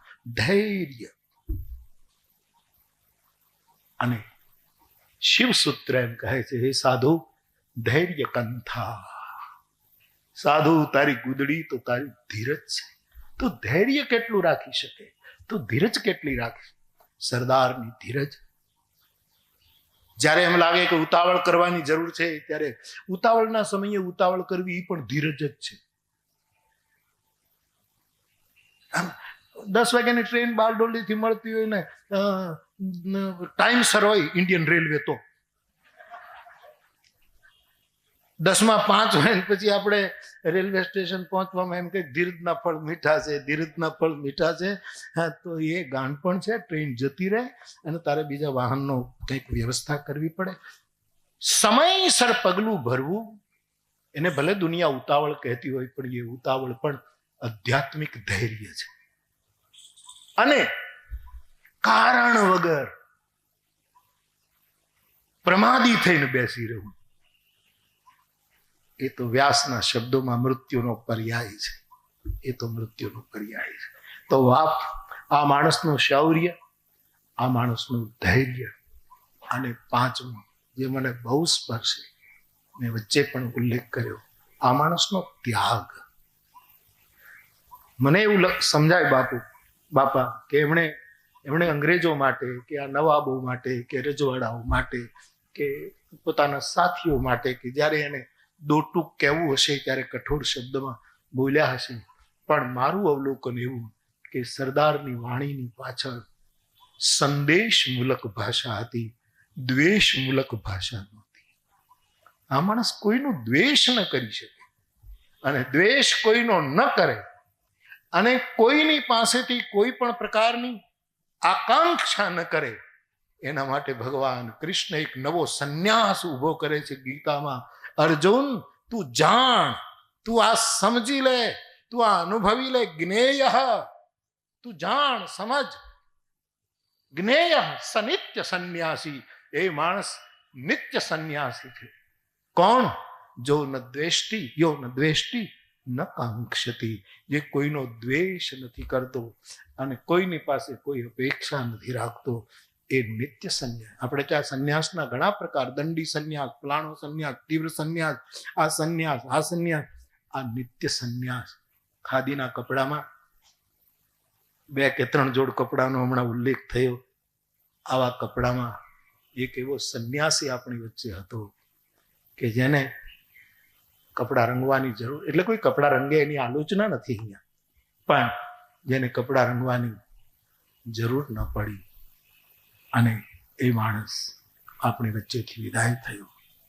આ માણસની મૂર્તિ કઠોર પ્રતિભા, આ માણસની પ્રતિભા અત્યંત રુજુ, આ માણસનું શૌર્ય ભલભલાને જોતા વેત કંઈક જુદી જ ભૂમિકામાં મૂકી દે એવું. અને આ માણસનું ધૈર્ય, મેરુ રે ડગે પણ જેના મનડા ન ડગે, મરને ભાંગી પડે બ્રહ્માંડ. આવું આનું ધૈર્ય અને આટલો મોટો ત્યાગ. વર્તમાન રાષ્ટ્રના વડીલોને આ સ્વરાજ આશ્રમથી હું એટલું જ કહું કે થોડોક સમય કાઢીને આવું સાંભળો. આના માટે થોડોક સમય કાઢો, થોડોક સાંભળો. આમાં કઈ નગીન બાપાને લોકસભામાં બોલવા જવાનો કઈ શોખ નથી. એને તો માંડ અહીંયા બોલાવ્યું તો ટૂંકમાં એકદમ બધું પૂરું કરી નાખ્યું. એને કઈ શોખ નથી. તો હું આગ્રહ કરું, કાલે કહેતો હતો કે આ બાપાને સાજા રાખવા માટે એને બોલાવ્યા કરો અને એની પાસે જેટલું છે કઢાવી લ્યો, નહીંતર આપણે ખોટમાં રહીશું. આ મારી માંગણી છે. બધું લખાઈ જાય, બધું બોલાવી નાખવું જોઈએ આ માણસ પાસે, અને એ જરૂરી છે. એટલે એને કઈ લોકસભામાં કઈ બોલવા, એને બોલાવે કોણ? આને કોણ બોલાવે? આ બાપાને કોણ બોલાવે? ત્યાં કોણ તડફડ સાંભળવા માટે રાજી છે? જયારે ચારે બાજુથી ખબર ને, જવા દો, એ આપણો વિષય નથી, પણ આવું સાંભળવું જોઈએ. મારી વાત જો ક્યાંક પહોંચે તો આવા કાર્યક્રમો ક્યારેક લોકસભામાં કલાકના યોજાવા જોઈએ. એના માટે દરેક સત્રમાં કમસે કમ 1 કલાક કાઢીને આવા વિશિષ્ટ વિચારોનું, એક એવા વિચારો લોકસભાની અંદર આમ ઘુમરાઈને તોય કંઈક સંક્રામકતા ઊભી થાય અને એનું સારું પરિણામ આવે છે. પણ હવે આપણું તો કોણ માને, જવા દો ને યાર. પણ બોલી તો નાખીએ યાર, બોલી તો નાખીએ યાર. ક્યારેક એને થાય કે ના ના કીધું તું પણ આપણે કર્યું નહોતું, તો બસ આટલું પૂરતું છે. બાકી તો કબૂતરોનું ઘૂ ઘૂ ઘૂ. આ હું તમારો મીન પિયાસી છેલ્લે આટલું કઈ પૂરું કરું. મીન પિયાસીની બહુ બાલ મંદિરમાં ગવાતી કવિતા પણ કેટલો મોટો મેસેજ. કબૂતરોનું ઘૂ ઘૂ ઘૂ, ઉંદર ચકલા ચૂં ચૂં ચૂં, છછું દરોનું છું છું છું, કોયલ ગુંજે કુ કુ કુ, ભમરા ગુંજે ગું ગું ગું. આ કુંજનમાં શી કક્કાવારી, હું કુદરતને પૂછું છું. ઘુવાટા કરતો એક માનવ બોલે હું હું હું. આ બધું કબૂતરોનું. અને છેલ્લે પરમેશ્વર તો પહેલું પૂછશે, પરમેશ્વર તો પહેલું પૂછશે. તે કોઈનું સુખ દુઃખ પૂછ્યું તું? એક જ પ્રશ્ન હશે. મીન પિયાસી કહે પરમેશ્વર તો પહેલું પૂછશે, તે કોઈનું સુખ દુઃખ પૂછ્યું તું? દર્દ ભરેલી આ દુનિયામાં કોઈનું આંસુ લૂછ્યું તું? તેથી ગેંગે થઈને કહેશે, શું શું શું, અરે જા કબૂતરોનું ઘૂ ઘૂ ઘૂ, આ બધું કબૂતરોનું. આવો હું ને તમે એક ઉર્દુની પંક્તિ દ્વારા આવા વિભૂતિઓની પાછી ખોજ કરીએ. અને એ પંક્તિ છે, कहाँ रहते होंगे वो लोग, कहाँ रहते हैं वो लोग जो कहीं के नहीं रहते.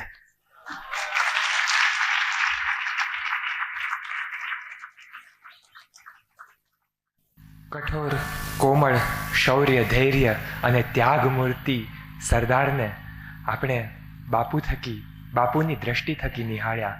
બાપુ, આપને શત શત વંદન. બાપુની કૃપા અને અહેતુક ઉદારતાથી આપણે હંમેશા અભિભૂત થતા રહ્યા છે.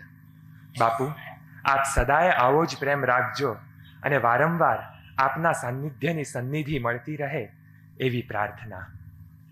નગીનદાસ બાપા, તેરા તુજકો અર્પણ સરદાર સંગોષ્ઠી અમે આપની નિશ્રામાં ઉજવતા રહીએ એવી પ્રાર્થના. સરદારની સ્મૃતિને વાચિકમ દ્વારા જીવંત અનુભૂતિ કરાવનાર ચિંતન પંડ્યા, ભાર્ગવ પુરોહિત અને સમગ્ર ફાનાટિકા થિયેટર કંપની અને ટ્રાન્સઇન્ડસ ફાઉન્ડેશનના અમે આભારી છીએ. સરદાર સંગોષ્ઠીમાં સૌનો સહકાર સાંપડ્યો છે એ સૌ સ્વજનો, સંસ્થાઓ, શહીદ વંદનાના સંયોજકો, સહકાર્યકરો, પત્રકારો તથા આપ સૌનો સાભાર, ઋણ સ્વીકાર. ચંદરોઝનો આનંદ જિંદગીના કેલેન્ડરો ભરી દે છે. તો આવો ફરીથી આવતી સરદાર સંગોષ્ઠીમાં મળવાના આનંદ સાથે રાષ્ટ્રગીત ગાઈ સર્જિત થવા વિસર્જિત થઈએ.